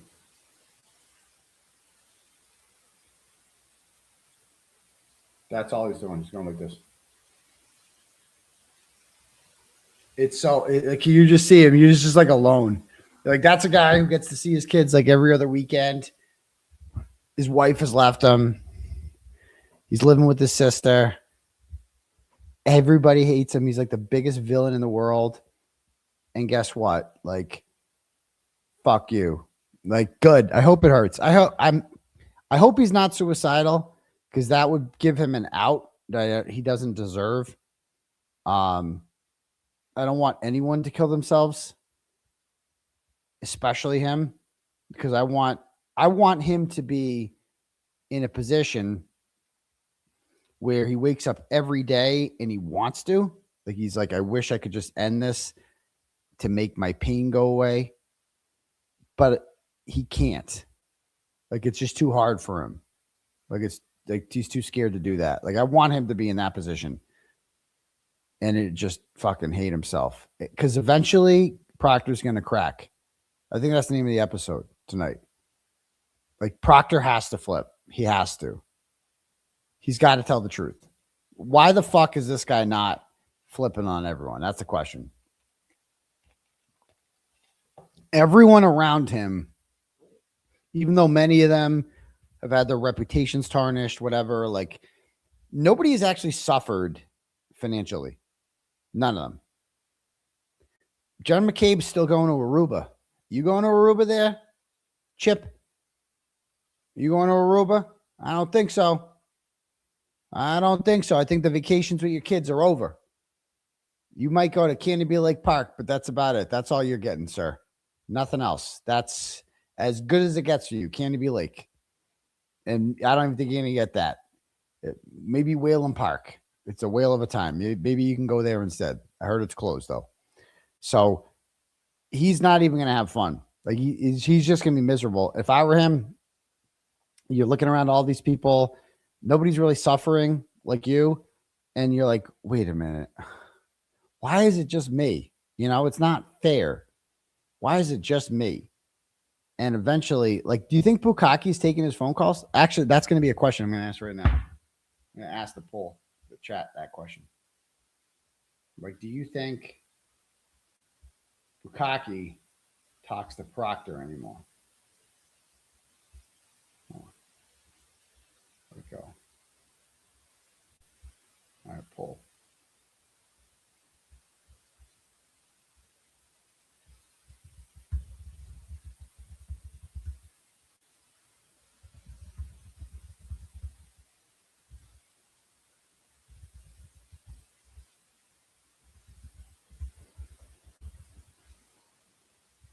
All right. That's my poll question I just asked you guys. Did it go up? Do you think Bukkake returns Proctor's texts anymore? How about that for a question? Do you think Bukkake returns Proctor's texts anymore? That's my question. Because they're like, as you've seen in the most recent motion from Mr. Betterow, right? There was some shit redacted in there. But July 2025, there are messages between Proctor and Buchanan via text. So this is after the first trial, after Proctor has been thoroughly exposed as a complete asshole, a misogynist, blah, blah, blah. He's been basically fired, right? I think he's been fired by January of 2025, right? Correct me if I'm wrong. He was on. When was Michael Proctor fired? Does anyone know? That's a good question. Maybe the chat will know. You guys know shit. What was Michael Proctor officially? Like, I know he was immediately after the first trial, July of 2024, he was put on unpaid leave. When was he fired? Anyone know? When was he terminated? Let's see. The chat's got to know. Now, people after trial one, no, that's when he was put on leave. He wasn't fired, though. When was he fired? When was he like, bro, you can't come back? April 2025, March 2025. Okay. He was fired March 2025. Okay. So, yeah. So this is before he was fired. So, damn it. So that kind of goes against the poll. That's what I was getting at here, because they were messaging each other in July of 2025. I mean, January 2025. And who were they talking about? Me. Of course, they were talking about me. And they used their little pet nickname that they have for me. Real original, guys. Real original. They couldn't call me the N-word, you know, even though I'm maybe gifted in certain areas similar to that. I am not actually African-American, so I don't qualify. But he's still got a little pet nickname for me. And they gleefully, I think that's how Bettero described it in the motion, that they gleefully talked about what they hoped would happen to me or whatever. And, you know, as you can imagine what that would say. Anyway, yeah. So they were messaging each other as late as January 2025, but like, are they messaging now? Like, if you're Proctor, I mean, Bukkake made a fool of himself for Proctor. Bukkake had no problem getting on that stand and saying that Michael Proctor handled the investigation with integrity. He ran the case with integrity. And if you could see the messages, oh, they have to unimpound these messages. If you could see the way Bukkake talks to Proctor in January of 2025, it's like I'm never going to leave you, bro. Like those kind of vibes. Always have your back, Mikey. Like, you know, Bukkake thinks they did Proctor dirty. You know, he thinks that. And because he's dirty too. They're all dirty. And like, but at some point, Proctor's got to look at Bukkake. If you're Bukkake, don't you have to stop taking his texts at this point? He's a liability to your livelihood. Like, Bukkake's got kids and a wife. She's a very hungry wife, might I add. She looks very hungry. Well fed, but hungry, nevertheless. Unsatiated. And so, yeah, leave Shelby alone, though. Don't be mean to Shelby. Shelby's just let Shelby eat, okay, in peace. Just leave her alone, okay? Anyway, so I just can't imagine a world in which Bukkake stops taking Proctor's phone calls. But now that he knows that like all of Proctor's texts eventually seem to become public, do you really want to talk to him anymore? Especially now, like you can't talk to him anymore, bro. With all the, I mean, I'm sure that Bukkake knew he was a big racist before, but now he's like, well, now, you know, if more texts come out, they're gonna be like, bro, why are you texting a racist? And he's got a job. It's a well-paying job, being a trooper. You know, he can do details and work the St. Patrick's Day parade and, you know, make however many dollars an hour doing that, etc. He could use burners. They might use burners. Who knows? But they always seem to get caught. So I don't know. What was the vote? What did that end up being? Let's see. 70% say no, you don't think that Bukkake returns his text anymore. So if that's the case, if you're Bukkake, don't you got to take his text just because of that? You got to keep him happy. Remember in Breaking Bad, Mike Ehrmantraut had to pay off the guys in jail, right? Because if you don't pay them off, they're going to be unhappy. And one of them might start snitching. So you got to pay. So I don't think that Bukkake can afford to stop taking Proctor's phone calls. Because if you stop taking his phone calls, you don't want to leave Proctor with nothing to lose, right? You can't leave him with nothing to lose. Like, you have to make him think that, like, we still got your back, bro. You know, I got your back, Mikey. You can come to the party. Just park out back. Maybe can you take the train in? Can you walk over here maybe? Can you take an Uber? Something like that. We can't have any trace. You can come to the cookout. We have a back entrance. If you could just cut through the neighbor's yard maybe, and that'd be great. Thanks, Mikey. We love you. We love you, Mikey. He's got to do that. So anyway, some people say that I only do turtle chats on the show and whatever, but I do. Whether or not you realize it, I have just spent the last 30 minutes on a turtle chat, and look at all the content we covered in that time. This is Asser and Fish's turtle chat. See what I'm saying? I don't. A lot of people take their chats. A lot of people do when they do their. I always zone them out. One of my favorite content creators do like their when they read their super chats or whatever, and they're like, "You're the best. We love your content. Keep up the great work." Yeah, I don't need to hear that. It's like if I get those ones, I blow through them. But sometimes the chats inspire more good content like that. Asser and Fish sent in. How much did he give me there? He gave me $25, and you guys just got 30 minutes of content for that. So great job, Asser and Fish. Awesome work. Thank you. All right, next. John sends $5, goes, talk about leaky balloon knot. Parking Buicks in his bottom. Okay. Next. A-Rod Rodriguez sends $10, goes, I have never seen a podcast like the Four Fools with so many unattractive women, especially Lydia. She is so ugly. Isn't she hideous? Isn't she? And her voice now. Like these bitches, the way they talk too. Aren't they so nasty? Oh, well, not all of them. I mean, Tuesday that's not bad looking. And on it, like, but she's not getting laid enough. None of them are getting laid. That's the problem. If any of these women were getting good dick on the regular, they wouldn't be this miserable. They wouldn't hate Karen Reed. That's the problem. They hate Karen Reed because she was getting John O'Keefe. And John O'Keefe was probably packing. Let's face it. And he was giving it to her good. And, now he's not. And so that's why all these bitches, I'm telling you, that's why they all hate her. Because they all wanted John. And they're like, bitches are catty like that, All right, next. Joanne sends $5, goes, please say a prayer for Sparkly. May she prevail in appealing against 5150. She will win in the end and fuck Jim Altman. I don't know who this person is sending me this turtle chat, Joanne.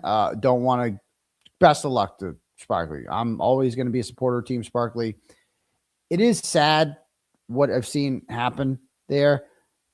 I'm telling you from experience, you ain't going to get an order though. Like, I wish her the best, but orders, they don't grant orders unless there's like threats of physical violence. Like I've been down this road before. I've seen it before. And it's horrible what they're doing, or I agree. Like there's but my best thing is fucking ignore them. Ignore them. Let them be. If that's their whole fucking life, if that's all they do is like, they live for this shit. Like, oh, we're going to beat the Sparkly Rabbit in court. Cool. Fucking cool. I could have a great Wednesday. That's so fucking cool. You spend all this time doing that. That's fucking really cool. Awesome. Sounds like fun. At least when I go to court, I'm being paid. Like it's my fucking job. I don't have to take time away from my job to do this shit. Like it's part of the fucking job. It comes with the territory. I do a show on it later that night.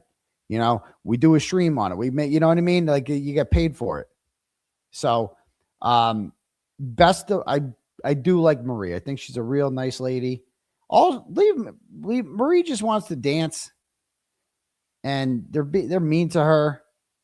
And even when Marie came for me, talked shit about me, all that, I never took it personally, because whatever. You know what I mean? I can't get mad over everybody that says shit about me on the internet. And eventually they figure it out. There's been a lot of people flipping lately. The Target dog flipped. Like others too. There's spaces about it now because they're all mad at the koala. Do you guys know that? You can't get in bed with the koala. They're all mad at the koala because the koala is doxing them, I guess. And then they're mad and they're like, well, how can you stand with him? Are you going to say something about it?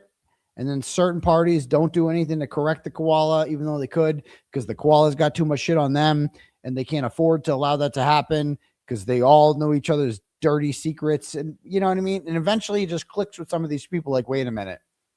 Turtleboy was right. Fuck. We've been duped. Eventually they figure it out. And the more I try to push it, the more they don't want to admit it. And so you just let back and let it implode. Just watch it implode. You'll see. You can't trust the koala. You can't. especially a koala who wants to see the Intimidator that badly. That was weird. That guy is weird. He like begged Joe Flipperhead for a sex video of me. He was like, Joe Flipperhead had a sex video of me sent to him from a Proton email. We all know who sent it, whatever. And it's like, you know, you just take their word for it that you got that. And he was like, he was begging. He was like, please send it. Please. Can I see it? Can you please send it? They don't make them that, they don't come that big down here, down under. You know what I mean? Our toilets go the other way. So it just doesn't work out that way. So I want to see what it looks like. He really, really, really, really, really, really wanted to see it. I don't think he wanted to see her. He wanted to see yours truly. It was weird. But so whatever. These guys are fucking crazy agents of chaos. And it's just like you look back on this and you're like, this is the guy that caused all this division between me and Karen Reed. This is the guy that like led this movement to like fracture the freak. We allowed this to happen. Like, why? Why? What are you doing? Like, anyway, next. Okay, yeah. And so, yeah, I mean, I wish Marie the best. It's just, I'm telling you right now, don't even give him your time. That's my best advice I can give her. Don't even let him get to you. Next we have here, Cyber Chick Boston says OLOP, OLOPP has the best videos. Everyone sub. And yes, so again, if you're not, OLOP is a YouTube thing, I guess, a YouTube channel. They do mashups of various things. I was told last time I mentioned a channel like this that I was like participating in drama by telling people about it. So please don't go there. Okay. Whatever you do, do not go to the OLOP YouTube channel and watch their most recent video. Don't fucking do it. Don't hit play. Because if you do it, then you're participating in drama. And we can't have that. Okay. You just can't do it. No matter how talented a content creator they are. Now, Cyber Chick Boston, she's a nice lady. I don't know her very well. She messaged me many months ago asking to interview me on her Upstart YouTube presentation. And I kind of gave her the runaround because honestly, I was busy and it was just a bad time. And I feel bad because I kind of blew her off. But I'll go on with her if she, you know, I think I owe her an interview. So, but no drama. We're going to talk about the facts. We're going to talk about the facts. We're going to talk about the case. That's what we're going to do on there. So if Cyber Chick Boston wants to, I sent her an email today saying, I'm sorry for not getting back to you. I will gladly come on, interview you, but no drama. That's my only rule. No drama. So there we go. Next. Let's see. The other Mary B sends $5, goes 3 things. Rewatching your old lives is a hoot and a half. I'm confident a jury of your peers will not convict you. And Turtleboy was right. Yeah, you know, and that's the thing. Like that whole video I just played you of me talking about, I know I'm going to get arrested and here, like play that. We're going to play all this shit in court, man. Play that. I'm excited, man. We have our motion dismiss coming up in 3 weeks, I think. July 20th in Boston. Hope to see many of you guys there.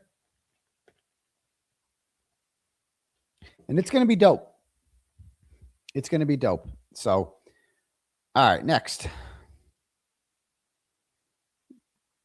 Rebecca Lavoie sends $10, goes, hey, Aidan, I just wanted to thank any of the folks watching who helped me and Mel fly past 10,000 subscribers last week and top 1 million views. We've got your back, friend. You crossed the 10,000 subscriber threshold. Congratulations. That's big time. Grant also passed that. You know, you're no towel news network, Rebecca, but you're getting there. Now we got to get the chat rats to 10,000. How many chat rats are there now? Rat House Media. What are they up to? Rat House Media is up to Rat House. They're up to 9.24 thousand subscribers. So they are 760 away from 10,000. Can we get them there? Can we go give Rat House Media a subscription? They do great work. Come on, folks. I'm going to refresh. I'm going to let you go there right now. Rat House Media break. Go to Rat House Media on your YouTube, okay? And just give them a sub. It doesn't even, you don't have to watch them. You should watch them anyway, but you don't have to watch them to subscribe. So just go do that right now. Just go subscribe to Rat House Media. They do a great pregame show. They talk about all the pertinent issues. Did we just get them to 9.25? Nope, we're stuck at 9.24. I'll refresh again. Can we get 9.25? 9.25, we did it. Okay, so we got 10 more there. Keep subbing them. We got to get them to 10,000. So there we go. Next, we have, where are we at here? Erica Madden. I love her. Sends $50 and goes, this may be my last dono for a while as I will be broke for a bit. I'm sorry. I am signing papers on Tuesday to purchase the Star Drive-In property and building. Oh, you're purchasing it. But the offer still stands if Erica wants to help with another fundraiser. That's great. So you're going to own it. You don't have to rent it. That's great news then. That's an investment. That's an investment, Erica. Congratulations on purchasing that shit. That's all yours, baby. Awesome. Thank you. And we definitely want to do a fundraiser. Yes, I got to talk to Erica about that. We're going to do that for sure. Thank you so much. Next. She fought hard for that too. Absolutely. That's her baby. A lot of great things. A lot of great Karen Reed fundraisers happened at the Star Drive-In. So thank you so much, Erica. And she was right about Jim Altman the whole time, wasn't she? She was on to Jim Altman real quick. A-Rod Rodriguez sends $10 goes, the obsession Big Red has with you really needs to be studied. It's so much, it's almost criminal. She makes a fool of herself on Twitter. Yes, she does. Yes, she does. And Piccolo sends $10 goes, tell the class about Can't Cover Up 597 John Blake. Involves Rafferty's son dated a McCabe daughter. I don't think that's true. I got to correct that. There's no evidence of that. And Blake, good friends with Chris Albert. That is true. Mind-blowing episode from 2023, last episode before the Rolling Rally. Yeah, John Blake is a friend of the McAlberts, lived in Canton, diddled kids. And you're right. I do need to go over that one again. That's a long story. Thank you. Okay. Let me see if we have any cash apps here.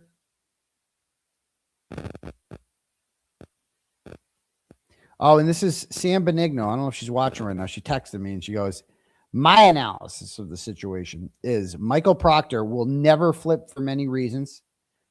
One, he still needs the identity of being a member of that law enforcement community, even if it's just his head. To go against them systematically is something he can't do. He will not do. And you are right about Yuri. He loves Proctor. He thinks they did him dirty. He's probably being careful with every interaction with him, but he is still his friend, no doubt. I agree with this. And no doubt he's got to keep him close. These guys are all still protecting each other, each of them. But remember who Courtney is. That's Jill Daniels' best friend. And Courtney is his person. He cannot go against the Alberts because of his sister. Great point. You're right. That's the only person in the world that he still has. It's so fucking true. Michael Proctor will never flip. He will put himself into a grave before he'll flip. That is such a good point right there. Is the Courtney Proctor thing. That is all he has left is Courtney Proctor. And Courtney Proctor is loyal to Jill Daniels. And he can't do it. He cannot flip on them. He's done. It's so fucking true. Great point, Sam. Great point. Love it. Love it. All right. Anyone else wants their message? Oh, I was going to read some cash apps.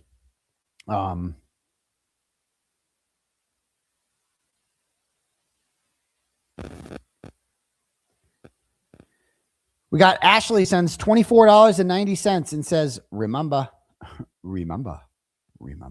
I got to get that one on. Deanna, my girl Deanna Corby sends $20 and goes, on the side of good. Yes, Deanna, you are on the side of good. You're always on the side of good. Thank you so much. Stephanie sends 50 big ones and goes, Turtleboy was right. That is all. Turtleboy was right. We know what that means. Totally not code for the McAlberts did it. Thank you. Lindsay sends $20 and goes, can you please tell Emily and Regan they are heart emoji? All right, Emily and Regan or Reagan, you are heart emojis. Awesome. Thank you. Anybody else want their messages read? Click at the link at the top for Turtle Chat or cash at me at $sign Uncle Turtleboy, and we can do it that way. Okay. So I want to show you guys now that it's time to get to the content 2 hours into the show. We're going to do something crazy. We're going to watch the Young Jurks. So he had on Rachael Rollins today. Rachael Rollins is the disgraced former Suffolk County District Attorney who was appointed to the United States Attorney for Massachusetts by Joe Biden in 2021. She was confirmed by the United States Senate in a 50-50 partisan vote. And 2 years later, had to resign in disgrace after several ethics violations involving like Celtics tickets and other things like that. And Josh Levy is heavily mentioned in the ethics report as like the guy that was trying to like lead her in the right direction and not break the law. So she is back. She is back. You may recall that she tweeted out, her and I have history and it ain't good. It's me usually dogging on her and calling her out on bullshit. And so I've been a thorn in her ass for quite some time. We are not aligned politically, ethically, anything like that. She's like, she ran basically on a communist platform when she ran in 2018, got elected as like a woke, extra woke, but also like with a side of sass. Like she's also just like she thinks she's from Medford. Lives in Boston, but she's like a Medford chick. And she's like, got a real attitude to her. You know what I mean? Got in a road rage incident with my friend Katie, who I met through the road rage incident. Did her wrong completely in that. Threatened some reporters who came to her house, started yelling at them, said that they were trying to lynch her, compared herself to the woman, compared herself to Emmett Till. Like it was fucking crazy. And so she's done some crazy shit in her lifetime. But regardless, when she's right, she's right.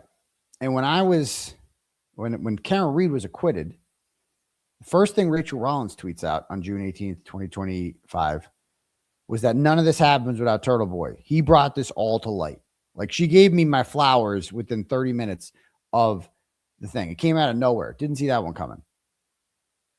And now she's back from the political dead. She is seeing an opportunity here in Suffolk County because the district attorney there, Kevin Hayden, who came after her, who is supposed to be like a moderate, has decided to go after David Yanetti's client, Nicholas O'Malley, a Boston police officer who stopped an armed hijacker who stole a woman's car. Or is he armed? I don't know if he's armed. He was a hijacker. Stole a woman's car and tried to flee and was driving through the middle of Roxbury residential area. Horrible. Could have killed someone.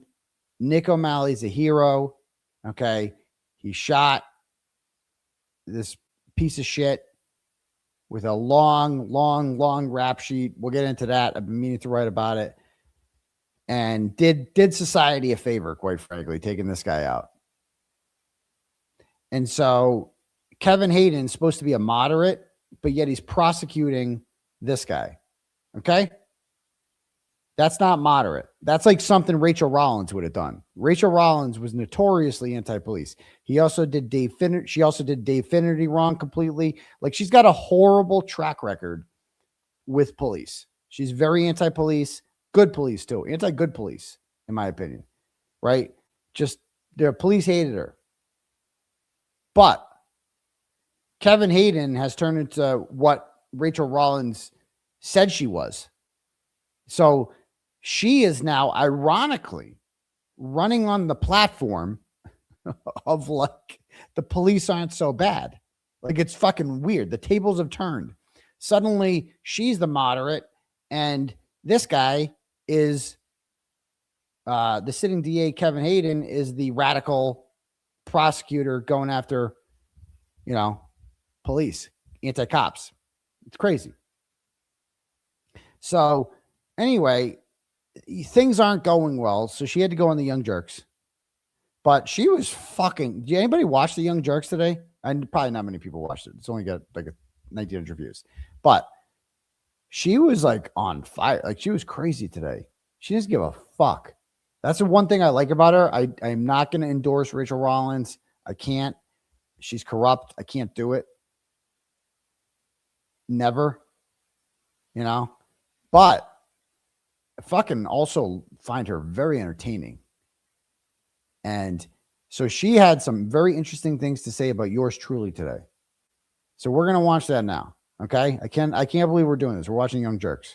Like it's actually good content, but it's only because of her. It's not, this is the thing with Cryford. Cryford never is good content himself, but Betterow made him relevant. Betterow is the reason that you all watched him in the first place, why you subscribed. Betterow, then he shit on Betterow and he lost 10,000 subscribers. And now he's having Rachael Rollins on. And I'll tell you one thing. I will have Rachael Rollins on. And I feel like she would come on my show. Because she is something. So let's check this out. You got to watch this. Let's see. It's Mike Crawford. Okay. And we're with Rachael Rollins right now. I'm just going to get you some of your super chats. Believe me, I'm looking at your questions. We're going to try to ask some of them. We haven't even gotten out of the John O'Keefe stuff yet. I want to ask her next about, does she think John O'Keefe will ever get justice? What are there's another question. I definitely want to ask. Oh, here she's back. I'm going to bring her up. This is my Obama laptop. Sorry, it's like your Obama laptop. No, it's like laptop? Obama phones, right? Yeah, it's just 3%. So I just want to make sure we don't lose each other. Okay, we were just asking. Yeah, I'm really happy you mentioned John O'Keefe because That's funny though. That's funny. See, that's called self-deprecation right there. She called it an Obama laptop because it's like not charged. It's like an Obama phone. Okay. See, this is why I kind of like her. She's kind of funny. I do believe Karen certainly feels as if, and justifiably so, I don't care whether you think she did it or not, but that the legal system didn't work for her. But then ultimately it did, right? Because she was acquitted of obviously the most serious charges. But, Karen has, thank God, a house that she could put up, family members that were helpful to her and willing to assist her. Sadly, I think she's no longer working, but it deeply impacts you. But she got instant justice, right? In the sense of years, but a not guilty verdict. There are so many people, Mike, as we know this, that have to wait 30 years to fight for their exoneration, for lack of a better word. But at the end of the day, yes, Karen is the face of this trial. But what's super— And that's the thing. That's like, I see this. She covered for, like, she endorsed Ricardo Arroyo, who's like a fucking deviant pervert. So like she is you got to watch out for Rachael Rollins. She's an opportunist, So I'll never fully be like, trust Rachael Rollins ever. But this is wildly entertaining, nevertheless. That is lost in all of this is John O'Keefe was murdered, right? Like by somebody who is still out there and hasn't been prosecuted. So that's the thing that makes me sad. And my hope is that whoever the new DA— Is that deformation? Is that deformation to say that John O'Keefe's killers are out there? Because I was told it's deformation when I say that John O'Keefe wasn't murdered by Karen Reed, therefore he's killed by someone else. Who else could it be? No, that was Attorney General Andrea Campbell's brother. Who said it? I did a whole thing on Rachael Rollins' crime family, which she didn't like. She talked about it on air. She's like, he came from my family. I did a whole piece on, let me see if I have it here. TV Daily News, Rachael Rollins' family. I'll show you real quick my Rachael Rollins blogs. My articles, rather. This is not a blog. This is a website, a news website. We don't call them blogs. It's degrading.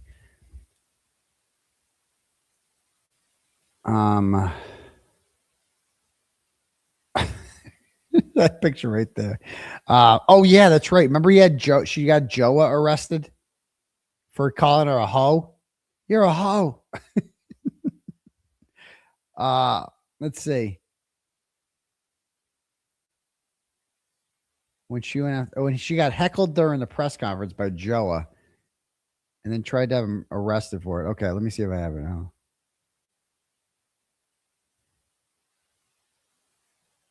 Look at how many times I wrote about Rachael Rollins. Here it is. Rachael Rollins chooses not to prosecute 9 criminal charges that her siblings committed. 3-time felon brother released from prison shortly after drug arrest in election. So I did a whole thing on. So she said she wasn't going to prosecute these crimes. And like, as it turns out, she's got 4 siblings. One of them works for the Red Sox and is like wicked woke. And then there's Elizabeth Splain. Oh, she's got a whole bunch of Google trophies. We don't need to go over all this. I've done enough to Rachael Rollins' family. As Alan Jackson said about Jen McCabe, I've done enough damage to her. I'm done with her. I've done all the damage I need to do to Rachael Rollins. So let's talk about mending fences here. So here we go. Is in Norfolk is going to look, I get it. They're going to probably want to put a bow on this and have it be a chapter in the rearview mirror, a sad chapter, but a chapter nonetheless in the rearview mirror of Norfolk County. But John and his family still deserve answers, right? And they still deserve justice. And they haven't gotten it. That's just a lack of justice. And a lot of us have just kind of gotten used to that there's never anything happen. So hopefully you mentioned Turtleboy earlier. Oh, first of all, I love how Crawford just adds nothing. Just like she has all this shit to say, and listen, they haven't gotten it. Here, okay, so what do you think, Crawford? What's your take on that? That's a pretty interesting take that she's got right there. You know, that you haven't gotten it. Really? What do you mean you haven't gotten it? Are you See, I would press her on that. So who do you think killed them then? Because that's what a good interviewer would do. Not Crawford though. This is what Crawford says. That's just a lack of justice, and a lot of us have just kind of gotten used to that there's never anything happen. So you really added a lot there, Crawford. Just lack of justice. Yeah. Hot take, Crawford. He adds fucking nothing. He adds absolutely fucking nothing to every interview he does. He is so bad at this. Anyway, then he asks about Turtleboy. Hopefully you mentioned Turtleboy earlier. He's somebody that, back when I first met you, I didn't really like him, and then I support him quite a bit, and then I've had some issues with him myself. But you have some issues with him yourself. Why don't you tell her the truth? You've got the bug. You've got Turtleboy derangement syndrome bad. They call me Crawford. That's what your text said to me. They called me Crawford. I've aligned with his ex-girlfriend who's kind of crazy, but we're best friends now. And because I've got the bug, I got really obsessed over this recording. I'm like all in, and like, he's like, yeah, we had some issues. No, motherfucker, you had some issues. You had some issues, sir. Fart bag. Remember you farted on your show, Crawford? Yeah. Anyway, so he asks her about that. Watch her. I mean, there's a certain part of me that just thinks it's all bullshit that he'd still be in charge, even though I get, like, he did do some problematic things. What's your opinion on? What do you mean he did some problematic things? So he actually says, listen to what he says there. All of this. When I first met you, I didn't really like him, and then I support him quite a bit, and then I've had some issues with him myself. But I mean, there's a certain part of me that just thinks it's all bullshit that he'd still be in charge. See, even the people who hate me to their core, my biggest, like the people who like have fully have the bug, all that shit, even all of them in the midst of all of this, when push comes to shove, they're like, yeah, it's kind of bullshit, isn't it? Like because they can't, because if you think that I'm guilty, you're saying that Karen Reed's guilty too. It just is. You can't not. Because if you think that what I did should be allowed, it's because you think that these people killed John O'Keefe, right? Because if they killed John O'Keefe, we all fucking agree that a million times worse things should have happened to them than what I did. And we all think that, right? We all think they did it. Because we all know Karen Reed didn't do it. So, like, why wouldn't you ask them that? Why wouldn't you? Like, that's what made me popular, was that, like, I was, people like, hallelujah, amen. Good for him. Glad someone's asking these people questions, etc. So even Crawford, in full-fledged Turtleboy derangement syndrome, even concedes, yeah, it's kind of bullshit. But then he has a little thing in there. It's like, it was a little problematic.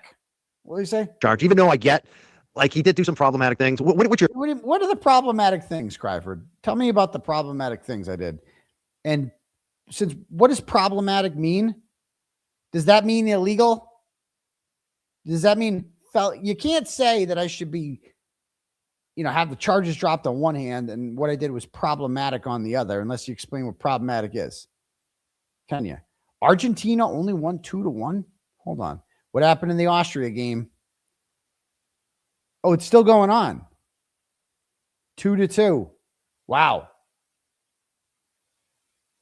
So if that's a tie, they both go on. They're going to tie on purpose, aren't they? And then Iran is out.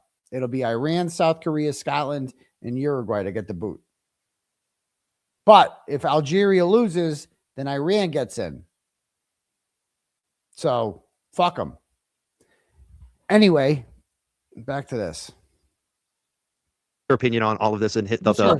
fight against Turtleboy. Yeah, it does not feel good when Turtleboy is aiming his turtle self at you. We both know that. We both know that. Right. And I do think personally, there are some below the belt kicks, right? There's a part of me where if you hate me and you want to talk about me and you think I'm an idiot and you think I deserve everything that's happened to me, that's fine. But my siblings, my kids, my parents, they didn't ask for any. I didn't go after your kids. Definitely went after your adult siblings, but only in the context that they've happened to have committed the crimes that you said you weren't going to prosecute as district attorney. I think that's kind of relevant. I think that's newsworthy. And you were the district attorney. You're an elected official when that happens. And people look into you. Tell Joe Biden that ask him about Hunter Biden. Right? People always brought up Hunter. That's not Joe. That's his kid. Right? But his kid was fair game. No? I mean, he seemed to make a lot of money off the presidency. Just saying. Right. So that's where I think it's a little bit much. But at the same time, I will say, God, it's going to hurt me to say this out loud, Mike. I hate you, Michael Crawford. He's an equal opportunity asshole, right? Same thing with Howie Carr, where people are like, he's racist. And do I think he focuses most often on certain communities? Yes. But he also has no problem saying drain the swamp on other people too. That's Howie. My throat is burning from saying these things. I think the difference though is Howie doesn't show up at people's houses. That's true. I love how I'm buddies with Howie.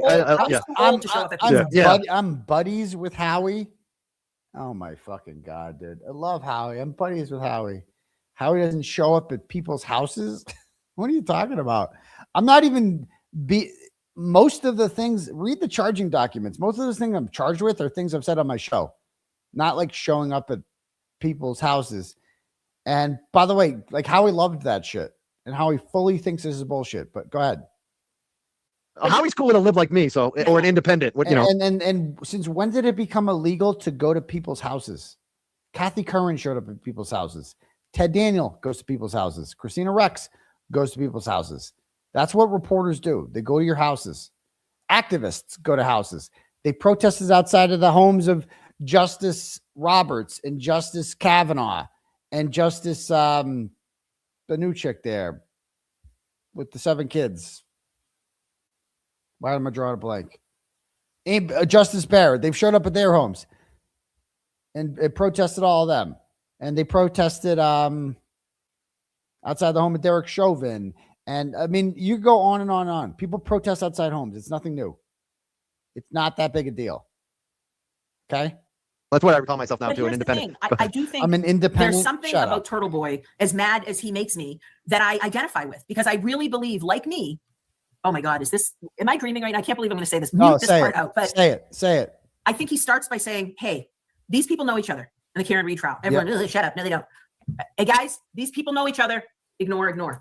Hey, I said these people know each other. And then he calls his friend who works, at the police department and runs some license plates in the driveway, right? And of course gets in trouble and prosecuted for that, but proves that all the people that Morrissey claimed didn't know each other at all, know each other, right? And so she follows this shit, man.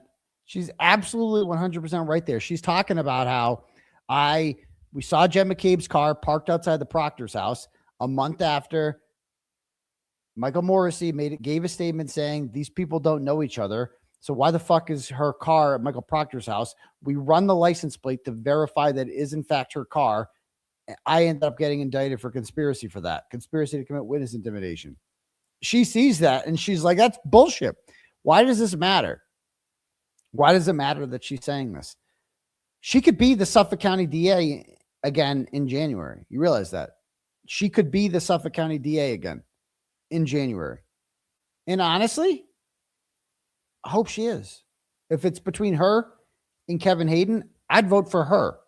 I know that's fucking crazy, but I would, because fuck Kevin Hayden for going after Nicholas O'Malley. You should be punished for that. You should be punished for that. And she's out here saying that this isn't Rachael Rollins is like, again, corrupt, woke, all that shit. But she's like, kind of like my kind of people, kind of like she is. She like keeps it real and says what's on her mind and isn't afraid of like a fight. I would vote for her over. If I had to pick between her and Kevin Hayden, I'd vote for her. I would. I don't. People are like, no. What do you want me to say? If I had, I'm not going to vote for the guy who's prosecuting Nick O'Malley. I'm not going to do it. And she is out here stating that if she were the district attorney, she would drop the charges. And she's about to be the district attorney in the neighboring county of Suffolk County. So I'm down with that. When your life is on the line, you would think differently. Oh, and then there's this righteous indignation because it's like, well, if you would just effing listen to me when I said it 8 times ago, why do you make me escalate to prove my point? Yes. And then there are people that say back like, but why do you always have to prove your point? I get it, right? So I see a lot of similarities with me where people are like, no, there's arrogance and there's this and there's that. And it's like, actually, no, there isn't. If you would just listen to me when I said it 6 times ago and didn't make me have to keep proving my point. Yeah, but that until the ethics violation shit, until you started using your office for like illegal shit, like I never did that. I never did that. So we ain't that equal. And by the way, were you wrong? I was right, right? You know, like, so there's that piece of that with him, that it's like, you know, you shouldn't be yelling at people at their kids' lacrosse games. Okay, I agree, sort of. But it's also like, well, but you're covering up a murder, right? Like, so. Shots fired at Jen McCabe. Listen to what she just said there about, she's like, yeah, some people say you shouldn't show up at the Billerica lacrosse game. Listen to what she says. Him, that it's like, you know, you shouldn't be yelling at people at their kids' lacrosse games. Okay, I agree, sort of. But it's also like, well, but you're covering up a murder, right? Like, so, you know. You covered up a murder. That's what she just said about Jen McCabe. Are you going to sue her too there? White yarmulke, Chris Maddie with the white yarmulke head. You going to sue her too? She just said that your clients covered up a murder. She didn't parse words either. Like she just said it, bro. And she could be the Suffolk County District Attorney in January. And she just said it. What do you think of that? Yeah, Maddie, huh? According to him. So there's a part of it where it's like, well, wait a minute. Where's the line that's crossed here? Right. So yeah. I don't know. I mean, I don't know. Where's the line that's crossed there? Like if you covered up a murder, she's basically saying, is it really a big deal if he came up to you and asked you some questions at a lacrosse game, if you covered up a murder? Is it that big a deal? I have not, nor will I, because I'll never come out. Dive down the rabbit hole of like all the things, because I actually have kids that I have to take care of in a job. A life, yeah, you have life. Mike, I don't know if you're in there, but you're in the sunken place. I'm going to pull you back out, right? Yeah. But there's a part of it where I get his frustration because he was right. You know, they did know each other. There was, and I get it. I don't want to have the anti-Karen Reeds or the pro-Karen. I'm not getting into the. You're just trying to speak the truth. But here's what I'm saying is like, no one should be looking at the Karen Reed trial and saying, you know what? That's A+ police work right there. No one's going to say that, right? Whether you think Karen needs to be under the jail or think that she needs to have Norfolk County named after her and, you know, a statue erected in front of the DA's office on her behalf or the Superior Court. So I just think that we could have been better for sure. The thing about Turtleboy, do you think he'll be convicted? Because you're a former DA, you've seen how these things work. I mean, I know you don't know every detail of the case, so you're not going to be able to tell us. But I think he has the public on his side. I wonder whether Morrissey will be decent enough to allow the new DA to make the decision about Turtleboy, because there could be something. Now, granted, it will embolden him to, I don't know, turn into Turtle Monster or something. I don't know what Turtles, you know, Donatello or like shit. Hold on. You've seen how these things work. I mean, I know you don't know every detail of the case, so you're not going to be able to tell us. But I think he has the public on his side. Yes. I wonder whether Morrissey will be decent enough to allow the new DA to make the decision about Turtleboy, because there could be something. Now, granted, it will embolden. So she's basically saying here, will Morrissey be decent enough to just suppose it's Adam Deitch, suppose it's Juna Perkins, whoever, right? Will they, suppose it's even Greg fucking Connor, who the fuck knows?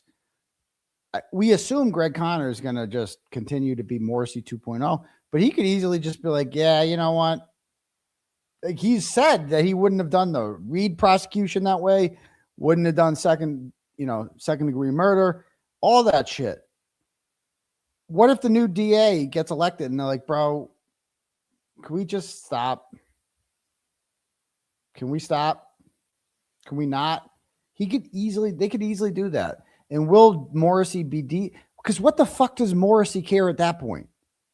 But then again, Jen McCabe, we ain't gonna do anything about this. What are you gonna do? Blah, blah, blah. That's all this whole thing has been about. They just want to shut up Jen McCabe. Let's just arrest someone. Why aren't we just arresting him? What's the difference anyway? It's basically all it is. Him to, I don't know, turn into turtle monster or something. I don't know what turtles, never. Donatello or like shape shift into something. Turtle Godzilla. Turtlezilla. Right? Yeah.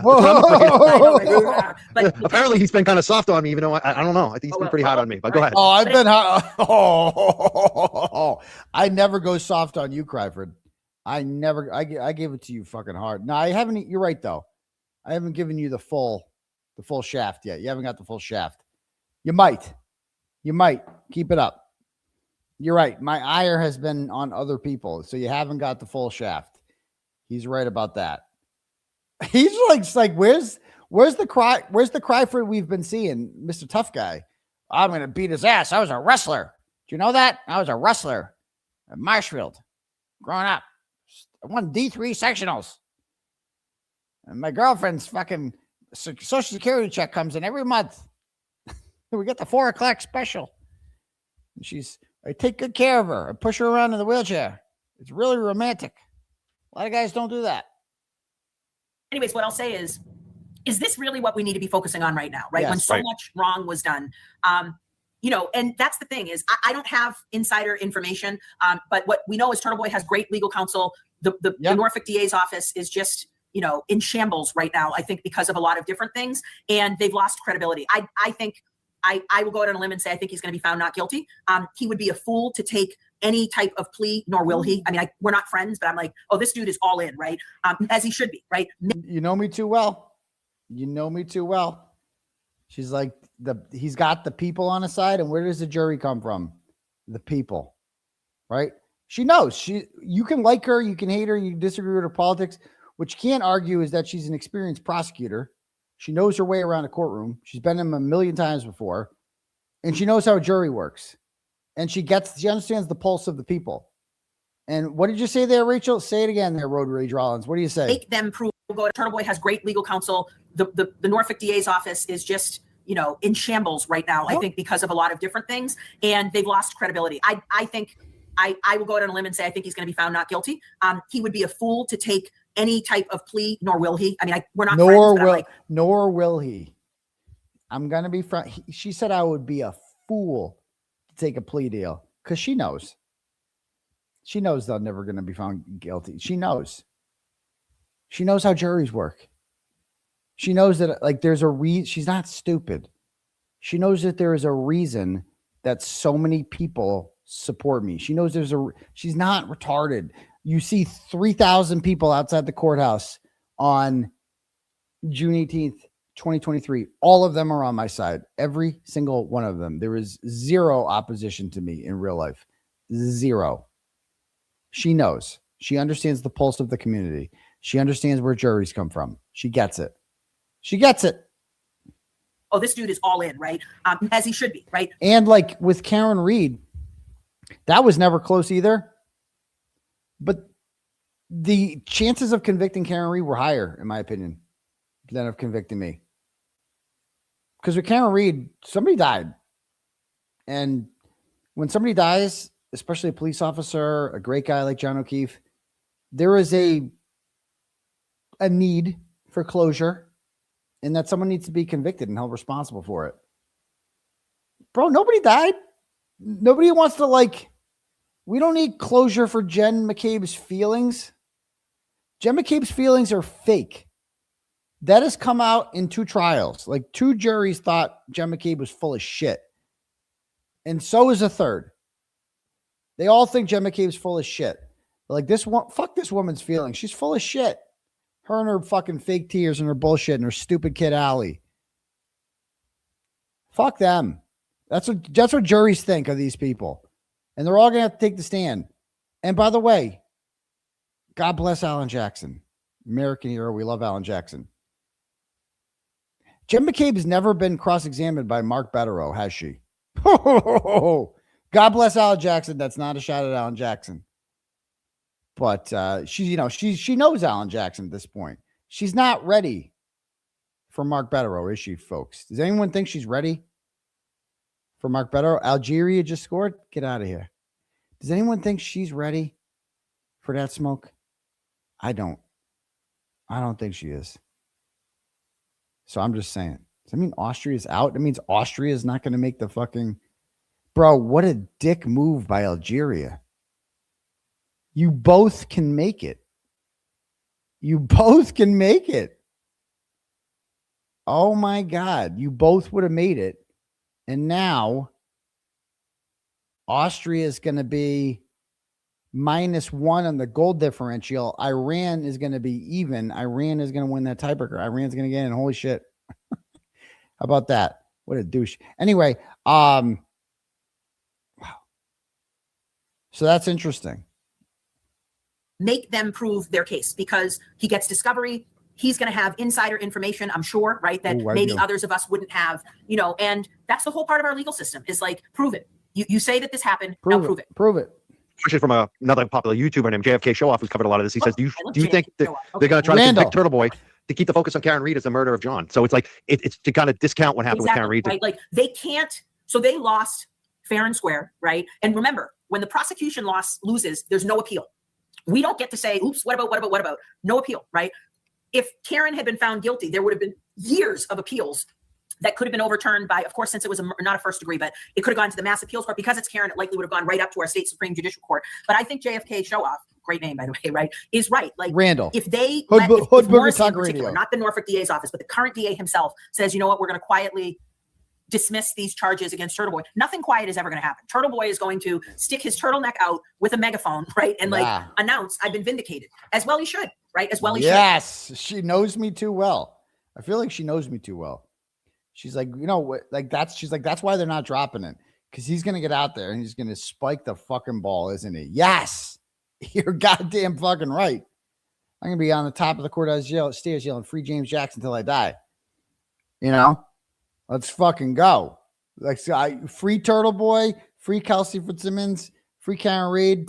Now we're on to free James Jackson. Let's fucking go. I'm going to be on those courthouse stairs saying, let's go. Let's do this. She knows me too well. And so they are gun shy, I think, regarding anything with respect to this. And they feel like they can't dismiss. I mean, that's the thing. I dismissed a couple of cases. Look at Cryford smiling. It's such a forced smile.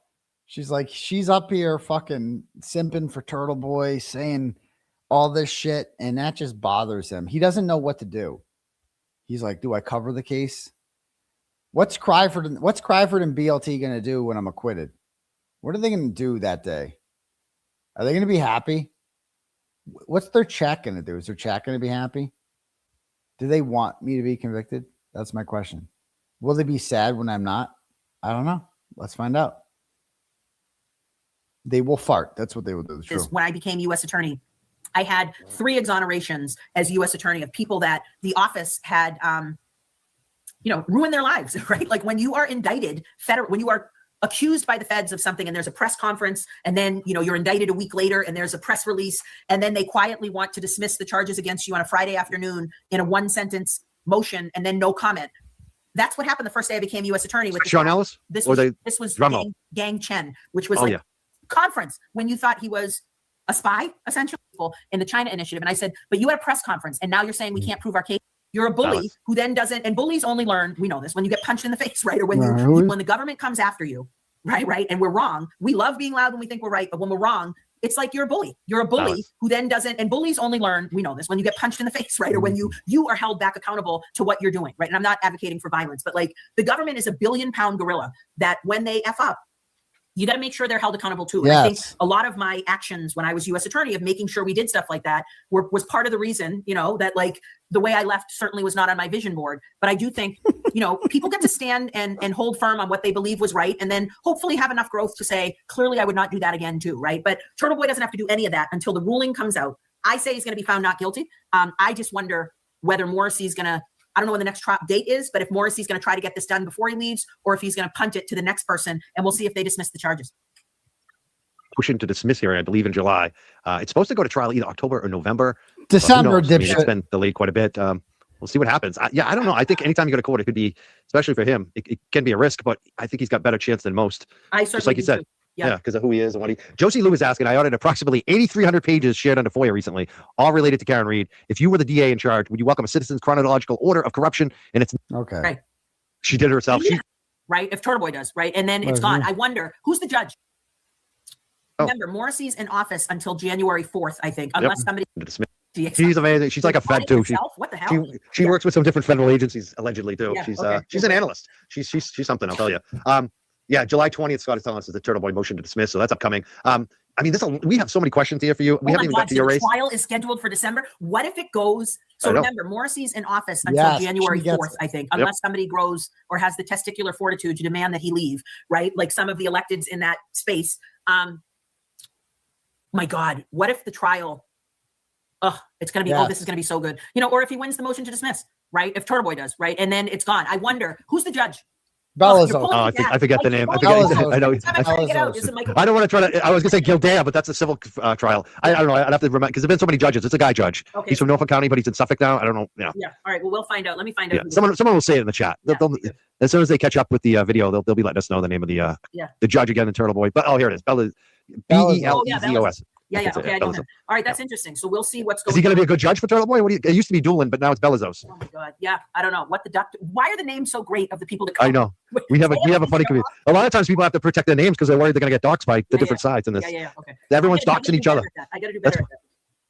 That's why I just put my address out there. Let everyone know where I live. So show up, see what happens. You too. The news showed up at your house and you threatened the news reporter, Rachel. What are you talking about? They know.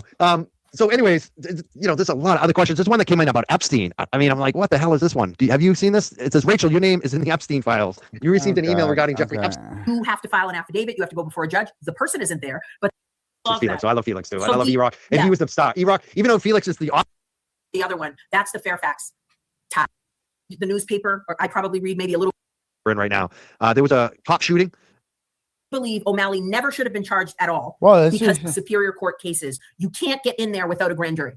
I think with the Boston Police Patrolmen's Association, they're mad about two things. I think, first of all, they believe O'Malley never should have been charged at all because Stevenson King is a person who carjacked a woman. He punched a woman in the face, jumped in her car, stole it, and drove off.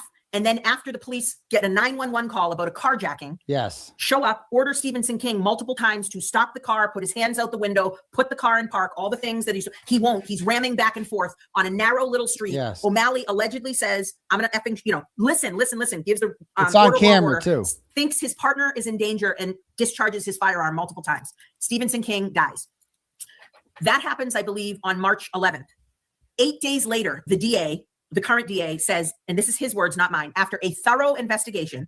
So already I have an issue because in between March 11th and I think the 19th was a weekend, which is a Saturday and a Sunday, and St. Patrick's Day. So let's take those three. It's Boston. We got to take those three out, right? So 5 days. She really is the ideal guest for him because she does all the talking. You're right, Will. Like this is like the cry.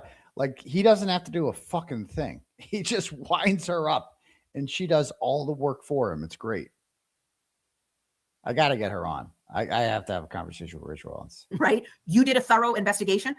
Point one. Point two, the DA controls the grand jury. A lot of people don't know that. So any bullshit, bull poop that somebody says, oh, we got to get in front of the grand jury. It's so packed. We have to wait in line. No, you don't. In Suffolk County, we have multiple grand juries up at once. What the DA could have done was said, I'm wiping everything out of this grand jury. You can use the other one or the other two.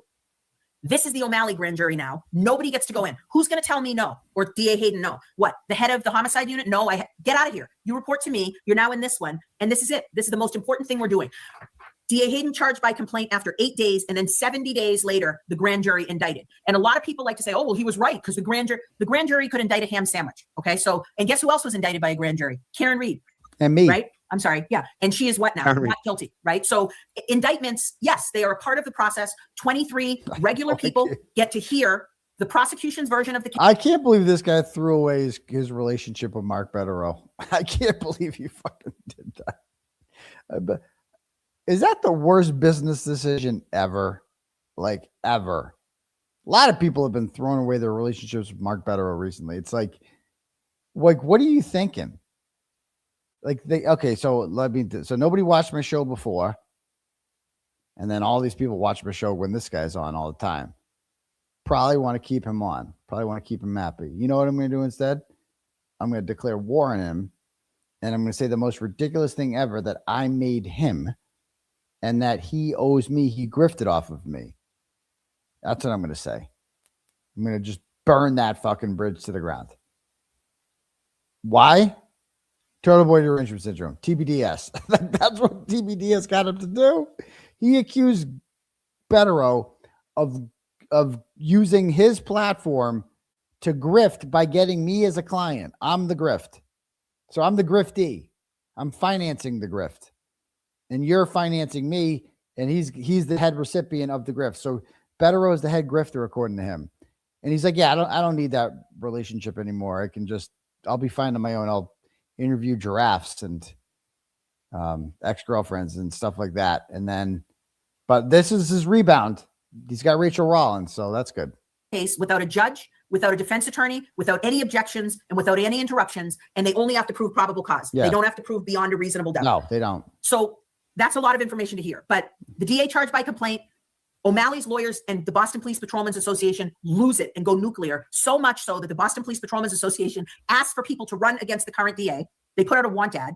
And two, the defense attorneys, who, by the way, O'Malley has who? Yannetti, one of the greatest criminal defense attorneys. Let's say Yannetti is defending Karen Reed, who's accused of killing a police officer, and O'Malley, who's a police officer accused of killing someone, right? So they have Yannetti representing O'Malley, and the lawyers saying Kevin's doing this, the current DA, because it's election time. What's really fascinating to me is I would have absolutely waited to go to a grand jury. I would have expedited it, but I think O'Malley deserves the respect because he was doing his job. This is not O'Malley's drunk. I don't want to disparage him. Let's say this is not some police officer off-duty drunk who pulls out a gun and claims, oh, I saw something. That's off-duty conduct, right? This is, O'Malley probably didn't even know who Stephenson King was. He answered a 911 call, was in a heightened situation where he believed was life and death with a violent individual that was not responding appropriately to instructions, right? And in fact, was becoming more and more, according to O'Malley, aggressive. You got to be careful with her. Because you're loving the things that she's saying right now, but you got to be careful with Rachael Rollins because she's a politician. At the end of the day, she's a politician. She seeks office. She wants power. All politicians seek power. That's what she misses having power. She had a lot of power there. She was district attorney and then U.S. attorney. That's a lot of power. And she is telling us everything we want to hear right now, isn't she, folks? Everything. And it's the exact opposite of the things that she used to say. Like, she's up here saying that Nick O'Malley is innocent, that he was doing his job, he feared for his life, and blah. She wasn't saying this shit before. She wasn't saying this shit when she ran for office in 2018. This would not have gone over well with her voting base in 2018. But isn't this fucking crazy how she's like running on a platform of like, I'm going to have the police's back. Like, that's crazy. And she's using me and my because she's smart. She's she's a really good politician. And she's using me and Karen Reed and our popularity, right, as a way to make herself more popular. Like, it's fucking, she's an amazing politician. I'll give her that. I don't trust her as far as I can throw her, but she's one she wants the union vote. Like, that's my question is she is actively courting the union endorsement here. And the union fucking hated Rachael Rollins. Wouldn't that be fucked up if they endorsed her this time around? Because that the one issue for the Boston Police Union is Nicholas O'Malley. That's the issue, right? Nick O'Malley is being wrongfully prosecuted. And like, I think she sees an easy opportunity to get back elected into office here. What will she do if she's elected office? Well, she can't be worse than Kevin Hayden, can she? And I like the things she's saying, man. I would vote for Rachael. I don't give a fuck. It can't get worse. It can't get any worse. That's my policy. Would it be better if there was something better to choose from than Rachael Rollins, Road Rage Rollins? Yeah, that'd be great. But I don't see that. I don't see an Adam Deitch running in Suffolk County, do I? I see one hack running against another. I don't know. But she does sound sincere. She has a very good way of sounding real and like she's very fucking good at it. Because she's a street girl. And I don't mean that in derogatory, like a hooker or anything like that. Like she's from the streets of Medford. I don't know, that sounds bad too. But like my point is like she's from a family that's a little bit grizzled. You know? She knows a thing or two. So all right, we'll stop there. Let me see if we have any turtle chats here. What do we got for turtle chats? I love you guys. 6,300 people. Let's fucking go, baby. And I told you guys I wasn't even doing a show tonight. And then I was like, psych, 30 minutes before. Psych. Do we have finals in the soccer games? Did Algeria end up winning? Let's see. Scoreboard. Oh, Austria scored again? Oh, dude, I missed like the greatest soccer game. In extra time? They both scored in the extra time? That's fucking crazy. That's wild. The final qualifier came. That's crazy soccer right there. So just to be clear, the final spot in the tournament came down to 3 teams. Austria, Algeria, and Iran. 2 teams get in. Iran's done. Austria is playing Algeria. If they end in a tie, they both get a point and they both advance. If one of them wins, then the other one's out. So the way if they tie, they both get in. If one of them wins, the other one's out. And like an asshole, Algeria, they're tied up in like the 91st minute, and then Algeria scores, and fucking Austria's like, bro, what the fuck? We were supposed to freaking tie. And then I don't know what happened, but apparently Austria scored somehow after that, and now they're both going on. I hope they let them win. I hope Algeria let them score that, because fuck Iran. That's what I think of them. I'm never rooting for Iran. Fuck them. You know, they're mean over there. I don't like them. All right. Let me read some turtle chats.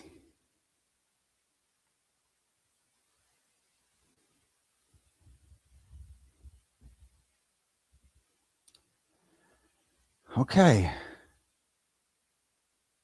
All right. We got semi-erect vindication Riker sends $10 and goes, remember how pissed off you were and still are wanting these corrupt pieces of shit to pay for what they did to you and Karen? Let's celebrate how many have fallen so far. Let's pick up the momentum and free Turtleboy. They're all going down. McAlberts and the cops donate to Turtleboy. Well, thank you so much for that. And I appreciate the Jared. A great way that you guys can help out is coming to my golf tournament. I have no idea how many. I haven't checked it in a bit and how many we've sold. I want to sell it out. If we got to get as many. So go to the top of my Twitter profile. It's pinned there. August 3rd. August 3rd, we are having a fundraiser at Kettlebrook Country Club, a golf tournament fundraiser. Okay. $175 gets you 18 holes, a cart, a shirt, and a meal of food and me. And you get to hang out with me. And then 150 if you bring a foursome. 150 each. Do it. It's gonna be fun. We're gonna drink. We're gonna have a great time. It's gonna be so much fun. Just do it. Just sign up. August 3rd. It's gonna be dope. And we need to sponsor the holes. $200. You got to sign. I'm gonna promote your business. You could be an individual, a name. If you want to do it, we can have a Nan hole. In Nan, come on back. Buy a hole. Buy a couple holes. You know you want to. Filled with holes. Okay. Fill your holes up, man. Okay. And buy those $200. You get a sign. It's gonna be cool, etc. All right. So anyway, what else? So yeah, do that. And we got the motorcycle ride, the Freedom Ride, August 15th in Marlboro. Sign up, post it everywhere. Keep doing it. Yeah, get a Proctor suck sign.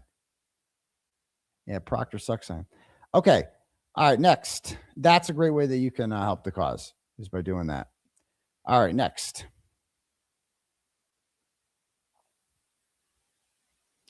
MC Kazi G sends $20 and goes, Turtle Dove. I did a YouTube presentation last night that showed historically in Massachusetts witness intimidation cases with the elements of your charges are highly unlikely to result in any prison time if convicted. Well, there's going to be no if, but I see what I appreciate that though.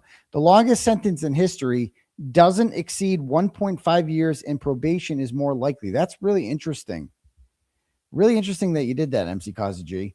But as good as that sounds, nothing is normal about my case. Like, I'm telling you, they're trying to like make an example out of me, but I'm with you in spirit. Like, how could they possibly, even if convicted, which ain't gonna happen, I do not concede that.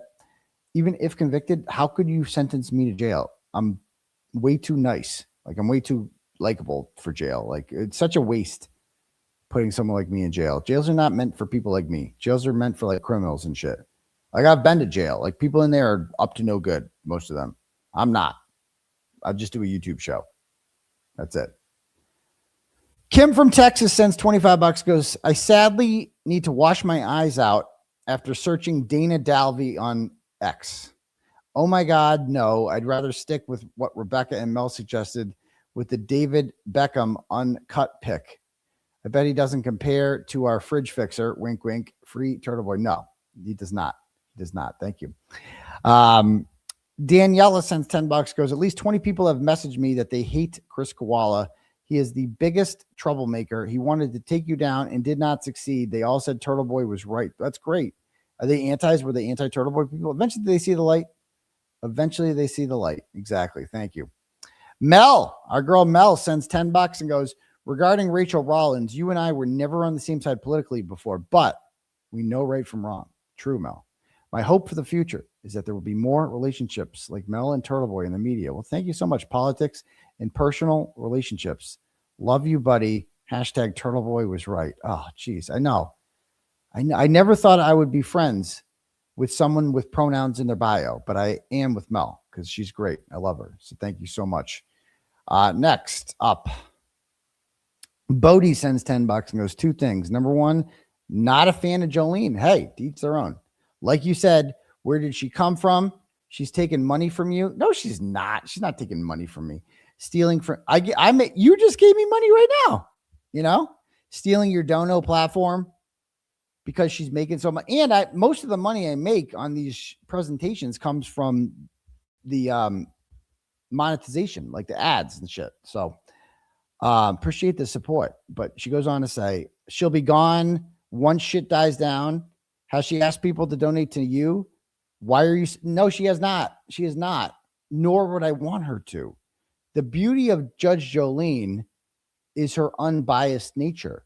If she starts coming out here, pimping my channel, pimping my defense fund and all that shit, then she loses her objectivity. That's the beauty of Judge Jolene, is that we don't want her to lose her objectivity. There can be no relationship between Turtle Dove and Judge Jolene, because then it's like, well, now she's biased. There cannot be a bias. Like, there has to be the possibility that Judge Jolene will go in on me if I get out of line. You see what I'm saying? Like, that has to be out there. Like, without that fear of being, you know what I mean, roasted by Judge Jolene, you might act a fool. See what I'm saying? Like, people like her are good to have around because they keep you in line. Like, I don't want to get roasted by Judge Jolene, do I? You know, better behave, better not be a hypocrite, whatever. So like, these people aren't like I don't want everybody out there to be like a fanboy of me or, you know, whatever. Like, that's not her role. Once you start doing that, you have lost your bias towards me, which is great. I love people who are biased towards me. Big fan of them. They're my fan base. You know what I mean? But I don't need her to do that. I have plenty of other people that can do that. Plenty of others that are like, you know, clearly biased towards me. Like, Will is biased towards me. The Broken Baker is biased towards me. They support me, right? They support what I do. They don't fucking hide that, you know? And that's great. I like her as she is. And I want her to stay that way. She goes on to say, fix the fucking wall behind you. What's wrong with the wall behind me? You're in a grumpy mood there, Bodie. Fix the fucking wall. It's just a white wall. You're better than that. I'm an interior designer and I've messaged you twice. Jeez Louise. No charge, no response. Sorry, I've been busy. If not me, find someone because it looks like shit. God. Also, no cyber chick. Don't trust her. Please ask Nurse Kim. You trust Nurse? Okay, so you want me to ask Nurse Kim for the tea on cyber chick? I'll pass on that one. Thank you. Cyber chick's been nothing but nice to me, and I did not give her an interview. I've interviewed with Nurse Kim. Why not interview with cyber chick? Why doesn't she deserve that? Why? Because she's got a smaller platform. First of all, it's a very aggressive turtle chat. I will take your money. I will definitely. Was that a bunny? Am I being attacked by a bunny there? She's so mad about the wall. I messaged you twice and no response. I've been busy, dear. I know it's fucking pretty ghetto. I know. It's pretty fucking ghetto. But you're still watching, aren't you? Jeez, these bunions, they're fucking nuts. All right, next. Jennifer sends $10, goes, respect to Rachael Rollins. Expose the McAlberts. They sue you and get you imprisoned. Expose Rachael. She still gives you flowers for your work. That's a great fucking point. That's so true. I have exposed Rachael Rollins thoroughly.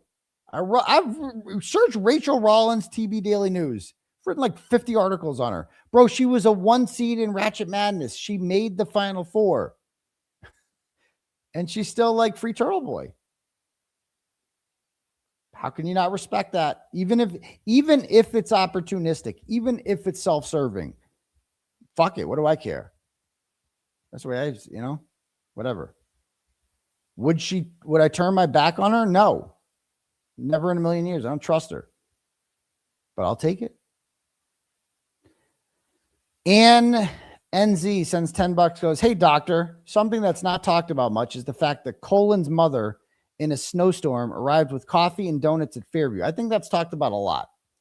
Do I think she was rushing there to let the Hoslot know that Colin said he'd hit John O'Keefe? Then they all had a powwow with Biotech Jen at the helm. JM phoned Lank soon after. She did. That's true. But I don't know. I think they knew what Colin did prior to her arriving. Biscuits and Bear Aaron B sends $5 and goes, any truth to the report Bear Chip is forming an LLC with Dr. Judd where patrons can spread their loads in air biscuits? Call it shooting ropes. P.S. Audio of Hank's apology. It's on Spank. It's on spot on Spanky, fair use and educational purposes. I'll watch that later. Thank you very much.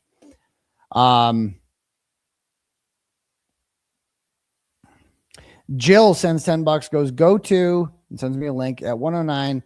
They start reading an email they sent to Adam Deitch asking them to come on their show while bashing Emily C for supporting you. The response they got was a no thank you. So they start talking about how he should care about witness intimidation because the Alberts were his witnesses too.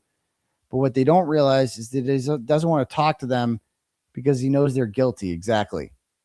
Yeah, the Fourskins invited Adam Deitch on their YouTube presentation, and he said no.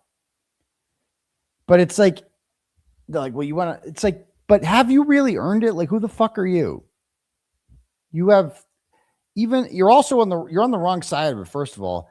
And also, how many subs you got? How many subs do the Foreskin girls got? Like, real talk. Let's talk brass tacks. Foreskins.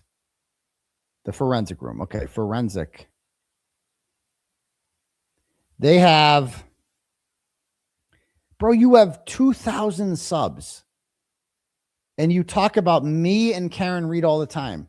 Do you understand how hard it is to have less than 5,000 subs when all you talk about is Turtleboy and Karen Reed? Do you understand how hard that is? Okay. Especially when I talk about you. When I'm like giving you free advertisement constantly talking about your shit, you got 2,000 subs. and you talk about, you had John O'Keefe's buddy on there. You had fucking John Jackson on there. You had Kerry Roberts on there. You had Chris Albert on there. And you got 2,000 subs. How is that possible? You didn't just start it either. It's been around for a bit. Nobody watches your fucking show. You guys suck. Firstly, you got to get a better presentation. What's with the circles, dear? Can we talk about the circles? Can we talk about that for a minute? Can we do better, please? Just look at this shit. Look at this. Well, that may have been the first time, but Circles. Do you not know how to make it bigger? I know you guys can't make a dick bigger. None of you. But like, can you know how to make your faces? What's with the circles? You look like a bunch of bubbles floating around. It's hard to, and then you got the background is distracting. What's with the bubbles? And look how angry you are. Look at this one, Ginnyjamz. None of you are looking at the screen. All Ginnyjamz is up here trying to rant about something. You're all looking at your phones, all of you. I mean, dude, okay, she's gonna hate me. Why does Tuesday Gazette have to look sexy here? She does. Okay, she's a cunt, but the glasses is just. Come on, don't do that. Stop being attractive. Stop it. There was 2 times they did this. Yes. They should have been kicked out the second time. They should have been warned the first time, kicked out the second time. That is absolute insanity. Watch this. This is the. He's like, good luck to them. Now. Fiction. Yep. I mean, there's so many there. He did a real bad job. That's all I have to say. Cause you know, it doesn't take somebody that went to Harvard to unravel this. And so now that was August 30th. This is that 9/15 court date. We have covered this before, but I want you to remember that text from David Yannetti where he's like, good luck to them. Now they know that Colin might have some kind of proof that he had left. And this happens in court. Finally, with regard to that point, Mr. Laughlin was clear that it was not Brian Albert's Ford Edge. What he did not tell you, what Mr. Lally did not tell you is there's another member of the Albert family that has a Ford Edge, and that's Colin Albert. Oh, look at that face. Oh, that was one of the greatest mic drops ever at the September 15th, 2023 pretrial hearing. And he's like, there's somebody else who owns a Ford Edge, and that's Colin Albert. Mic drop. Mic drop. I'm like, oh shit, watch the courtroom.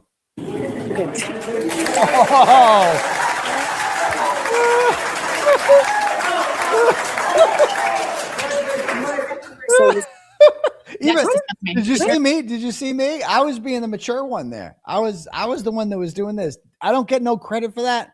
I go, this is too much, guys. It's an order in the court. Look what I did there. I'm like trying to be the mature one. Watch this. Look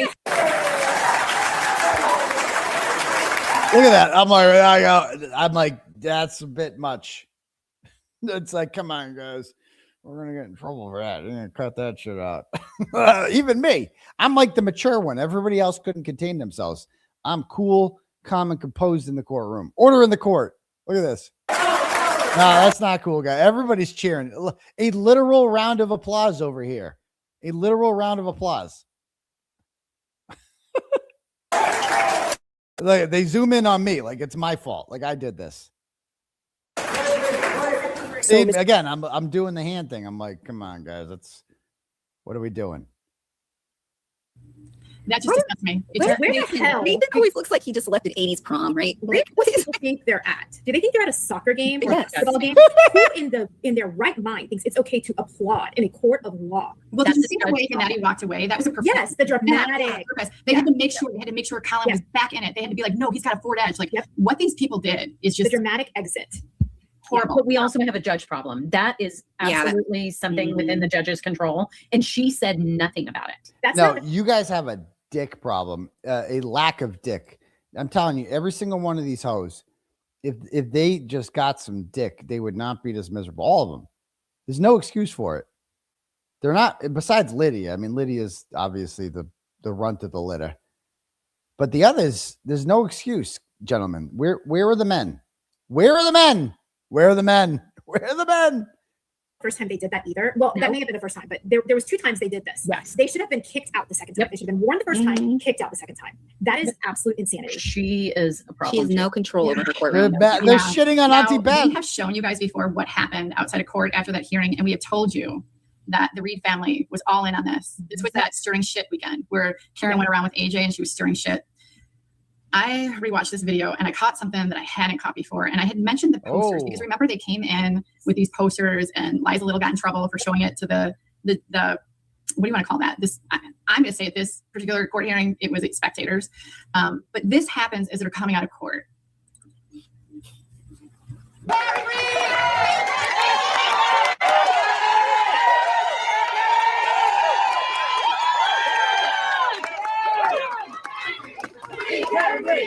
Did y'all see that?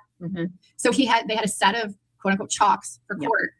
And then they had someone in the crowd, and I watched the video over and over. I couldn't figure out who in the crowd was giving them those posters. They had a separate set made up. And you can see right there, Colin is prominently featured. Oh no, those posters. not featured. You saw Liza Little. Liza Little was helping get those posters. This was planned. And these attorneys were in on it. They were 100% in on getting on the courthouse. Oh no, not they think everything's like illegal. This was planned. They had poster boards. Oh no, not poster boards. Not poster boards. This was planned. Yeah, bitch, of course it was planned.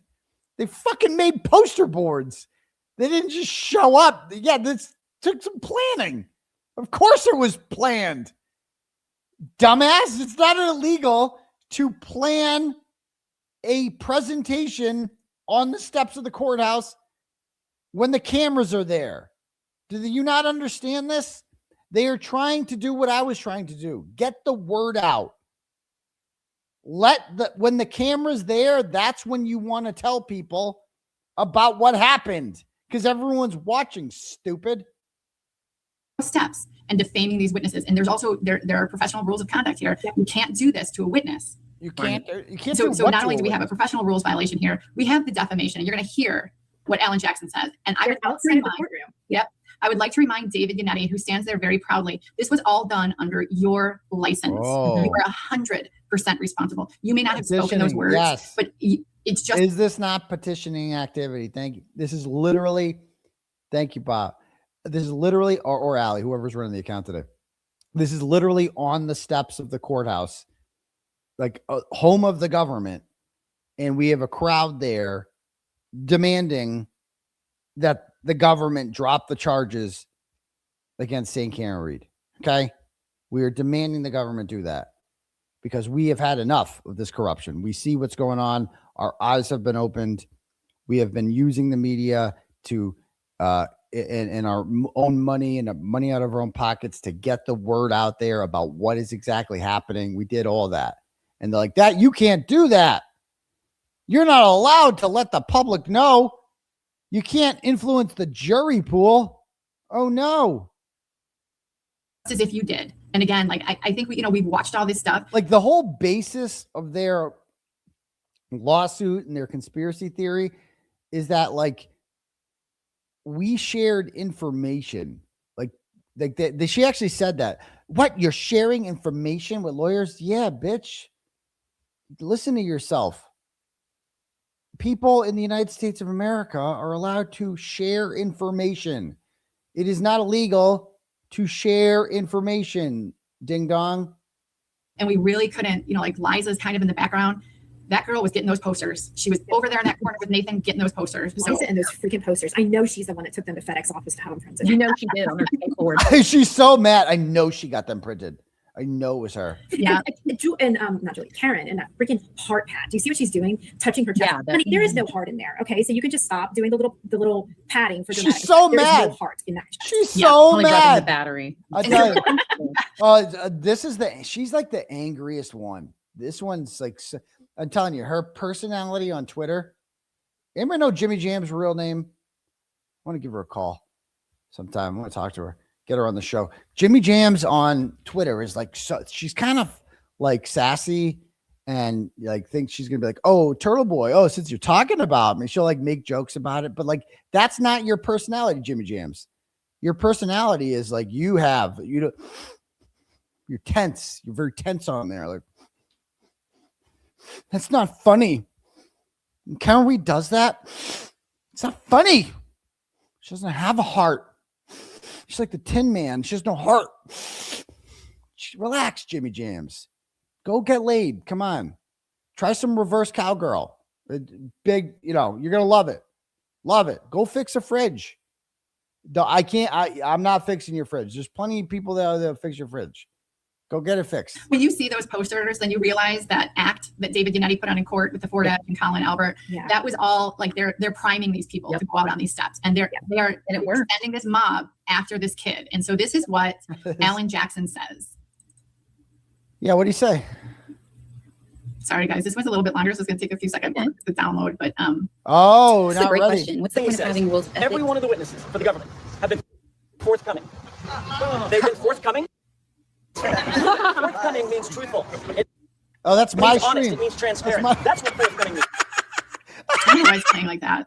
You want me to see if I can find it? Yeah, I think it's 24.1, 24-1. I got it. Yeah, that's a great frame, though. This is really important for you guys to see this.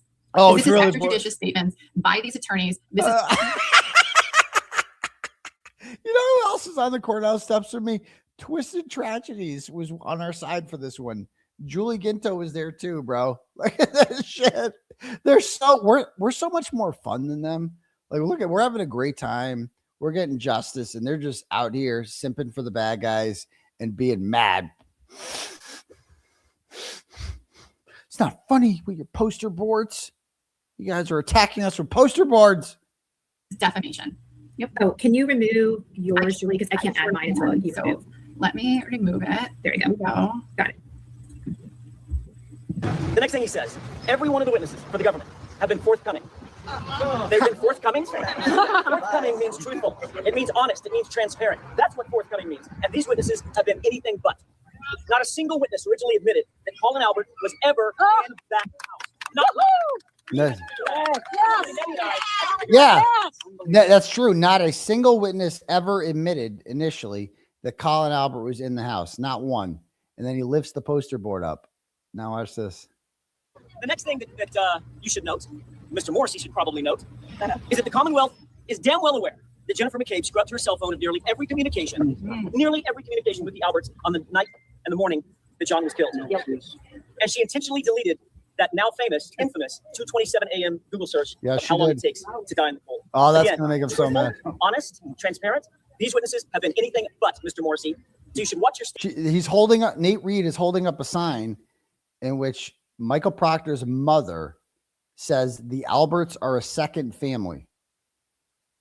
How is that not relevant? His Michael Proctor's mother saying the Alberts are a second family, and Michael Morrissey is like, there is no personal relationship between the Michael Proctor and any of the witnesses. Not according to his mother, who calls him a literal second family. Oh my God. Statements and read the witness testimony and know the evidence before making statements. He said Trooper Proctor has no close personal relationship with any of the parties in the investigation, and that's a quote. Get him out of there. Folks, I got one thing to say to Mr. Morrissey. A picture is worth 1,000 words. Yes. Oh. It's Colin. Not only is there a close personal relationship, Michael Proctor's own mother, his mom, said the Alberts are a second family to our family. It doesn't get any more close than that. So you may ask yourself, I'm sure a lot of you have been asking yourself, he talks about his precious witnesses. He talks about his precious witnesses being inconvenienced, his precious witnesses getting their feelings hurt. He talks about his case being capsized by the evidence, and he doesn't like it. So you know what he does? He tells us, he tells you, stop it. His words, stop it. He wants us to quit. He won't stop. He won't stop. He won't stop. He won't stop. He won't stop. Can you imagine doing that? You hear that crowd? No. He literally created a mob. I created the mob. Okay. He didn't create. No offense to Alan Jackson. That's my mob. Okay. I'm the crowd daddy. He even said so on the show. I'm the crowd daddy. Alan Jackson was on the case for like 7 or 8 months. There's no crowds. Okay. I brought the crowds. But, you know, I fucking loved this. The second I got involved in this, I'm like, oh, this is an easy one. It felt so good to be on the side of good. You know what I mean? It feels really good to wake up every day and know that you're fighting for something bigger than yourself, something that's really good. And this was a really good thing to fight for. And Alan Jackson is also fighting for something really, really good. And that is justice for a murdered police officer. They did John O'Keefe so wrong, and they are disgracing him with this prosecution of Karen Reed. And they were going to get away with it. Even people like me who didn't know anything about the case, just assumed that she was guilty because we didn't know anything about it. Right. And because of their fine work and getting this information out there and doing the court filings, eventually it caught my attention and other people's attention. And we amplified it and we put it out there, and it got Jim Altman's attention. Jim Altman let me know about it. Thanks, Jim Altman. And, we got it all out there. And so they're so mad about that like this, what makes this mad? Like every single thing he just said is the truth. They can't deny anything that he just said. And like, he's bringing a mob. So fucking what? Maybe there should be mobs. Maybe people should be outraged about this. Maybe we're out there for a reason, because this is outrageous. Maybe why did I get on front of why did I take out a megaphone and go on around? What was my intent? I'm fucking mad that the government can do this to someone. I'm mad that the government can frame an innocent person for a murder, and in doing so cover up the murder of a great guy like John O'Keefe. That makes me upset. And I don't fucking like it. And I feel powerless otherwise, because I don't have guns. I can't compete. I can't fight a war against the government. I would lose that. So all I can do is exercise my voice, man. It's the most American thing that we can do, is get out there and protest. And what are you mad about? You're mad that I'm effective. That's what they're mad about. They're mad that it worked. They're mad that Karen Reed was freed, that Karen Reed was acquitted, that the facts did all come out, that you guys put up one fuck of a fight, but ultimately you lost. You lost. And we won. And we're going to win again. We're going to win every time against you fuckers. Because you know why? Because there's more of us than there are of you. Because I learned, go back and rewind. I watched BLM. I saw how fucking effective they are. I don't like them. But I saw what they did. And I'm like, you know what? We can do the same without burning shit, without violence, without reacting in that way. We can have a little fun with this, right? We can be peaceful with this. We can go out there, and we did that. And that's exactly what we did. And that's what we're going to. This story should be over. I shouldn't be talking about Karen Reed anymore. We won. We can keep dunking on you if you insist on it. If you want to keep rolling the fucking ball out there, we will pick it up. We will fucking dunk on your ass every fucking time. I don't want to Harlem Globetrotter your ass, though. I've had enough beating up on you guys. It was too easy. You put up a fight, I guess. We still kicked your ass, though. You know what I mean? But if you insist that I keep spanking you, then spanking you, Ginnyjamz could use a good spanking. If she was spanked more often, she wouldn't be that face. That's the problem with you bitches. You weren't spanked enough. I guess you need more spankings, don't you? Daddy's got to spank you. So we're going to keep fucking spanking you. Stay mad, bitch. I suggest you just move on to the next fucking case, because the spankings are going to continue. If you guys want them, you can keep getting them. To go after those witnesses. That is what Alan Jackson did, and it was planned. There's a major contradiction here too, Julie. Did you hear when Alan Jackson said David Yannetti and I had to figure out that Colin was in the house? Jimmy Jim. No, I didn't even hear that. Karen Reed needs to listen very closely, because they told you before this that Brian Albert accidentally revealed in a grand jury hearing that Colin Albert was in the house. But here they're saying they figured it out. Yeah. No, they figured it out from Steve Scanlon, you fucking retard. David Yannetti figured out Colin Albert was in the house from Steve Scanlon, you retard. And then they told Adam Lally that, hey, you should call Colin Albert as a witness at the grand jury. And then instead of doing that, he asked Brian Albert, was Colin Albert in the house? And he said yes. dipshit. That's the order of events. I know you guys think you figured all this shit out, but every time you think you got something, there's always a fucking explanation for it, you fucking retards. The fuck is wrong with you hoes? You need a smack in the head to smack some sense into you, and a smack on the behind so you stop being so fucking miserable. Jesus Christ, with you hoes. That's a huge contradiction. Yeah. Oh, I'll give you a And huge so now, after this happens, about 2 weeks later, we've got the Gretchen Voss article comes out, and that article is going to have that text message, right, that proves the text message left 34 Fairview. And so we've got these signal messages. Who's got it? Oh, with Karen, our lovely Karen. Oh, they're gonna bring up my messages. And so here is Karen on 9/27, and she's telling Aidan, call out Gretchen for confirming that stupid fucking manipulated text from Colin. Yes. And what does Aidan do? Aidan writes a blog. Yes. And so he says a child with a basic understanding of phones would know that this screenshot is doctored, a screenshot of a doctored text message. But he has a list. You have to go back to this blog because he has this list of all these things. And if you remember from Signal Messages show, we went through all those things that they were trying to do. Like they were trying to change the date and time, and they were trying to see if like after midnight would the So I had the Colin Albert text message for like a month prior to Gretchen Voss writing about it. But again, my source, Karen Reed, says not anonymous, off the record. That one's off the record. You can't report on that, Turtle Dove. Okay. Source. That's what she was. She was a source. Can't report on that. Okay. Then Gretchen Voss reports on it. So it's fair fucking game. And what they don't have is my message preceding this. I go, I think it's time I fucking share that text message. Now that Gretchen Voss is referencing it in the Boston Magazine article, I think it's time I share the fucking text message. And I did. That's exactly what I did.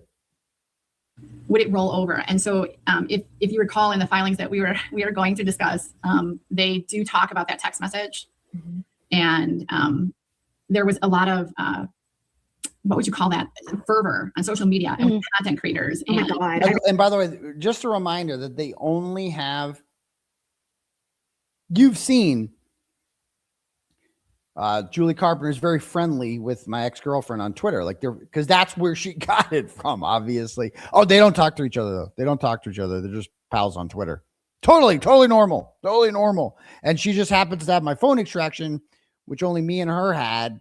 But I guess I must have given it to Julie Carpenter. Okay, that makes sense. Sure. And so yeah, there we go. They have it was infuriating. Yes. So remember, by giving away my phone extraction, you are giving away all of Karen Reed's signal messages. So all these frauds, like Brandy Magnoli, aka Boston Brandy, who claimed, "Oh, we support Karen, but also we support the person who gave all of Karen's signal messages to Julie Carpenter." Yeah, shut up, Brandy. You're a fucking retard. You fucking, and on the, he won't stop talking about me. Time to do a fucking TikTok. Listen, Turtle. Listen, are you out here fighting for justice? Are you fighting for justice? Because that's what we're fighting for. And we never stopped. And we keep showing up, and you can stay mad at me. But I'm fighting for justice by being friends with the person who gave all Karen's signal messages to Karen. To the bad guys.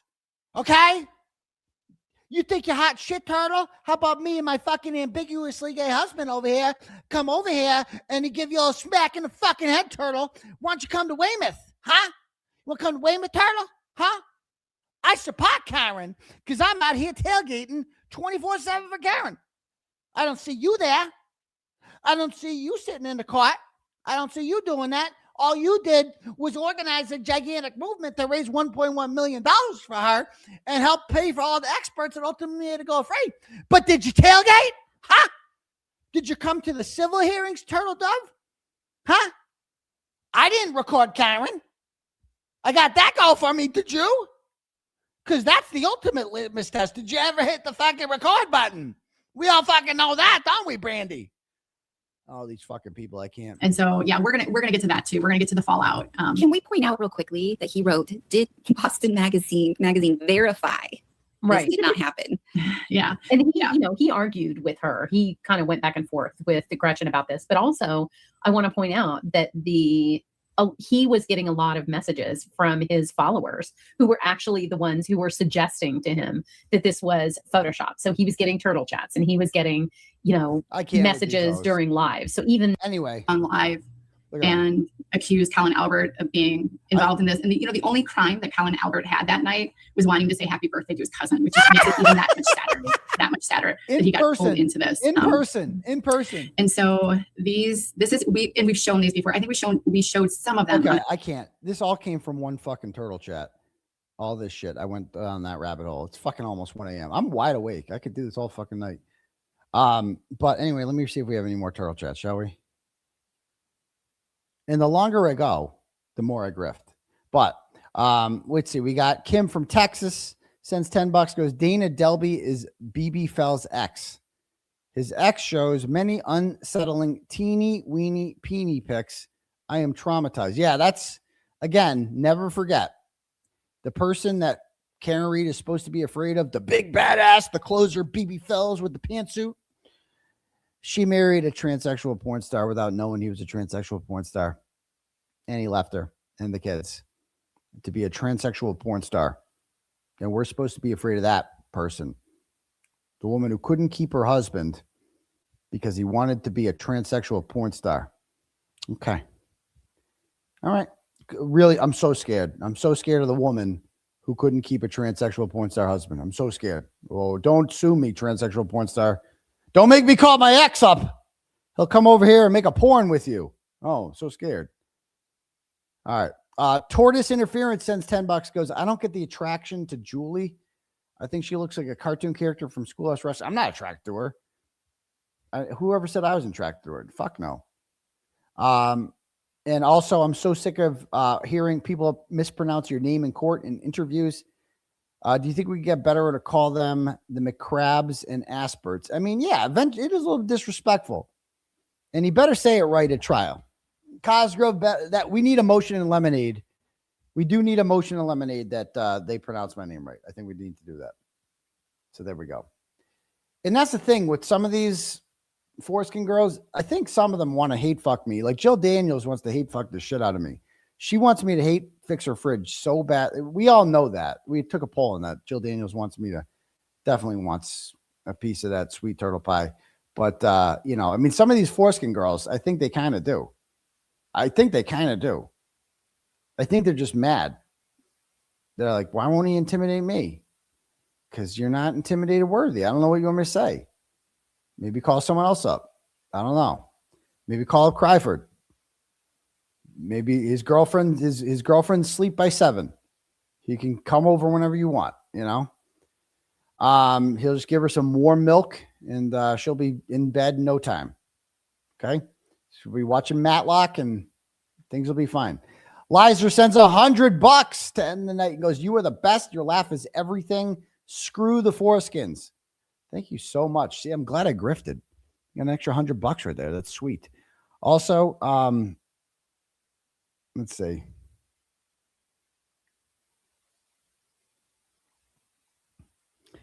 Couple more here. Let's see. We got Ashley Floyd, my sugar mama, my attractive sugar mama, sends $150 and just says hi.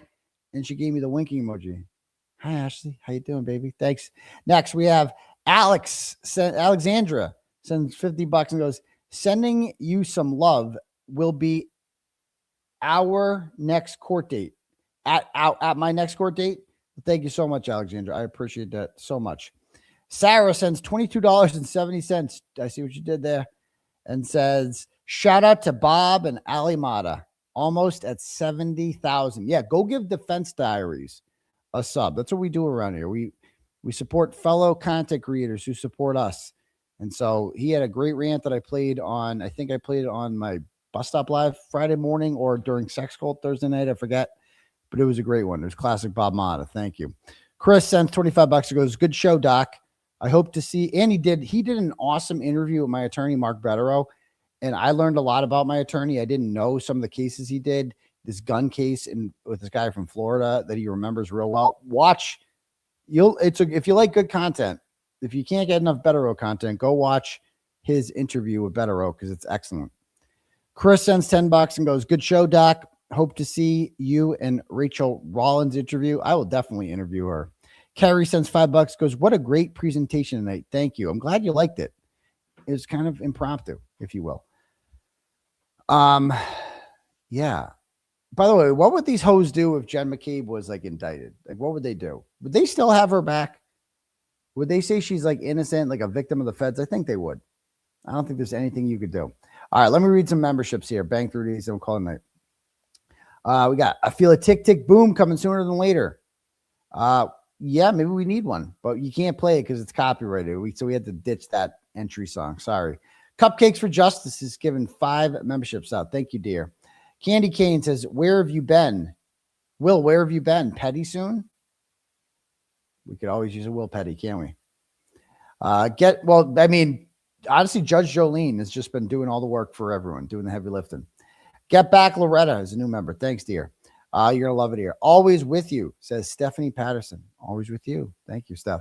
Jess says, our lives begin to end the day that we become silent about the things that matter. She's the American flag girl out there. You see her waving that mofo. She was at the acquittal for Karen, June 18th, right on the top with Tommy Matson from Accountability for America or Accountability for All. I always forget my auditors, what their brand names are. But it was great to see him there. Thanks.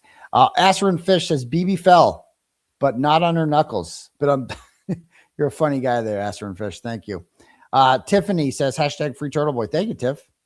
Jen Beam is a new member. Welcome. And of course, Carrie, who's like Olivia Lamb 2.0. We call her. She's Confederate Olivia Lamb. She's not an actual Confederate. She's from a Confederate state, South Carolina, but she does not support the Confederacy. Just want to put that out there. She's pro-America. Hillary gives 5 memberships. Thank you so much, Hillary. And then gives it 5 more for fuck it. So that's 10. Make it 10. And then became a member herself. Or that says, Turtleboy, you are the something. And then she gave 5 more memberships. Fuck it. She couldn't. Turtleboy, you are the. Fuck it. I'm giving 5 more memberships. Fuck it. Thank you. Lizzie B says, Aidan, you need some red, white, and blue First Amendment merch. Definitely. For the 250th anniversary of America, too. It's coming up. It's great to see. Rebecca Lavoie says, this is like when the producers of The Last Dance made Michael Jordan watch tape of his 1997 plays on that iPad. I don't get the reference. I mean, I've seen The Last Dance when he made Michael Jordan watch tape of it. Oh, I see me watching myself. I see what you're saying there. I like that reference. Okay. Tattoos is a new member. Welcome aboard. You're going to love it here. I love bitches with tattoos. Thank you. Unbanned Karen with the Y is tossing around memberships like it ain't no thing. Who needs J7 when you've got the unbanned Karen with the Y? Thank you. MJ Free Aidan Kearney says, Aidan, Mike's hair though. That's all I see. I know. Just looks down the whole time too. NS Nancy says Linda Champion Surf Suffolk DA. Is she running? Who's she? I don't know anything about her. She's a champion though. Chastity says unfixable fridges are a thing. I'm convinced that Ginny Brows and the rest of the forensic few are proof of that. Angry Elves. Also, Turtleboy was right. Yes, dear. Thank you. The VDOT, my guy Kyle, hot dog water originator, trademark, says this was also the ever infamous you smell like hot dog water day. And my hair looks great. Gray hair looks great, damn it. Yes, there's nothing wrong with gray hair. It's very distinguished. That was hot dog water day. And just a reminder, Brian Riccio's dead and the world is a better place for it. Thank you. Tortoise Interference says Turtleboy was right. Thank you. Darlene gifted 5 Turtleboy memberships. Glad, love it. Thank you, dear. Denise D-Nice is a member for 5 months. Thank you, Denise. We love you. And Love Scorpio member for 7 months says no one does it better than Turtleboy. That's what they say. 60% of the time, Turtleboy is right every time, sometimes. So anyway, guys, I'm going to call it a night. It's been a real one. Gonna have a good, now I don't have to do a show tomorrow night. I'm off the hook. So maybe I'll fix a fridge or 2. We'll see what happens. Anyway, guys, you guys have a good night, and we'll see you guys all for the next episode of Turtleboy Live at the Bus Stop Live Monday morning. All right. Peace. Peace to your bum crease. Outie. And brush your teeth.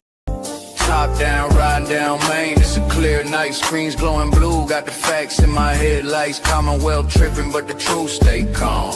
Morrissey and Lally, I'ma read them like Psalms. KP throwing shade from a broke down porch, but the files in my lap like a flame to a torch. I don't raise my voice, I just let the game speak. Steady with the grind while the crooked run weak. We just riding slow, gliding, paper stacking in the breeze. Turn the system up, let the whole town see. No mask on my face, no fear in my lane. I'ma shine that light on the ones bringing shame. From the courtrooms down to the city blocks. They can't hide from the truth, cause the truth don't stop. We just ride a slow grind. Midnight oil burning, pen hit the pad slow. Every word cut clean like the rims on the 6-4. From Boston to Brockton, the whispers all hum. Turtleboys riding in the reckoning gon' come. Lally in the back room, Morrissey on the phone. Trying to twist the narrative, but they can't postpone. I'm just sipping on the facts while the city play pretend. True, got no curfew, I'ma run it to the end. See, this ain't about fame. This about that long game. You can duck, you can weave, but the truth still call your name. Just riding slow, gliding, paper stacking in the breeze. Turn the system up, let the whole town see. No mask on my face, no fear in my lane. I'ma shine that light on the ones bringing shame. From the courtrooms down to the city blocks. They can't hide from the truth, cause the truth don't stop. We just riding slow,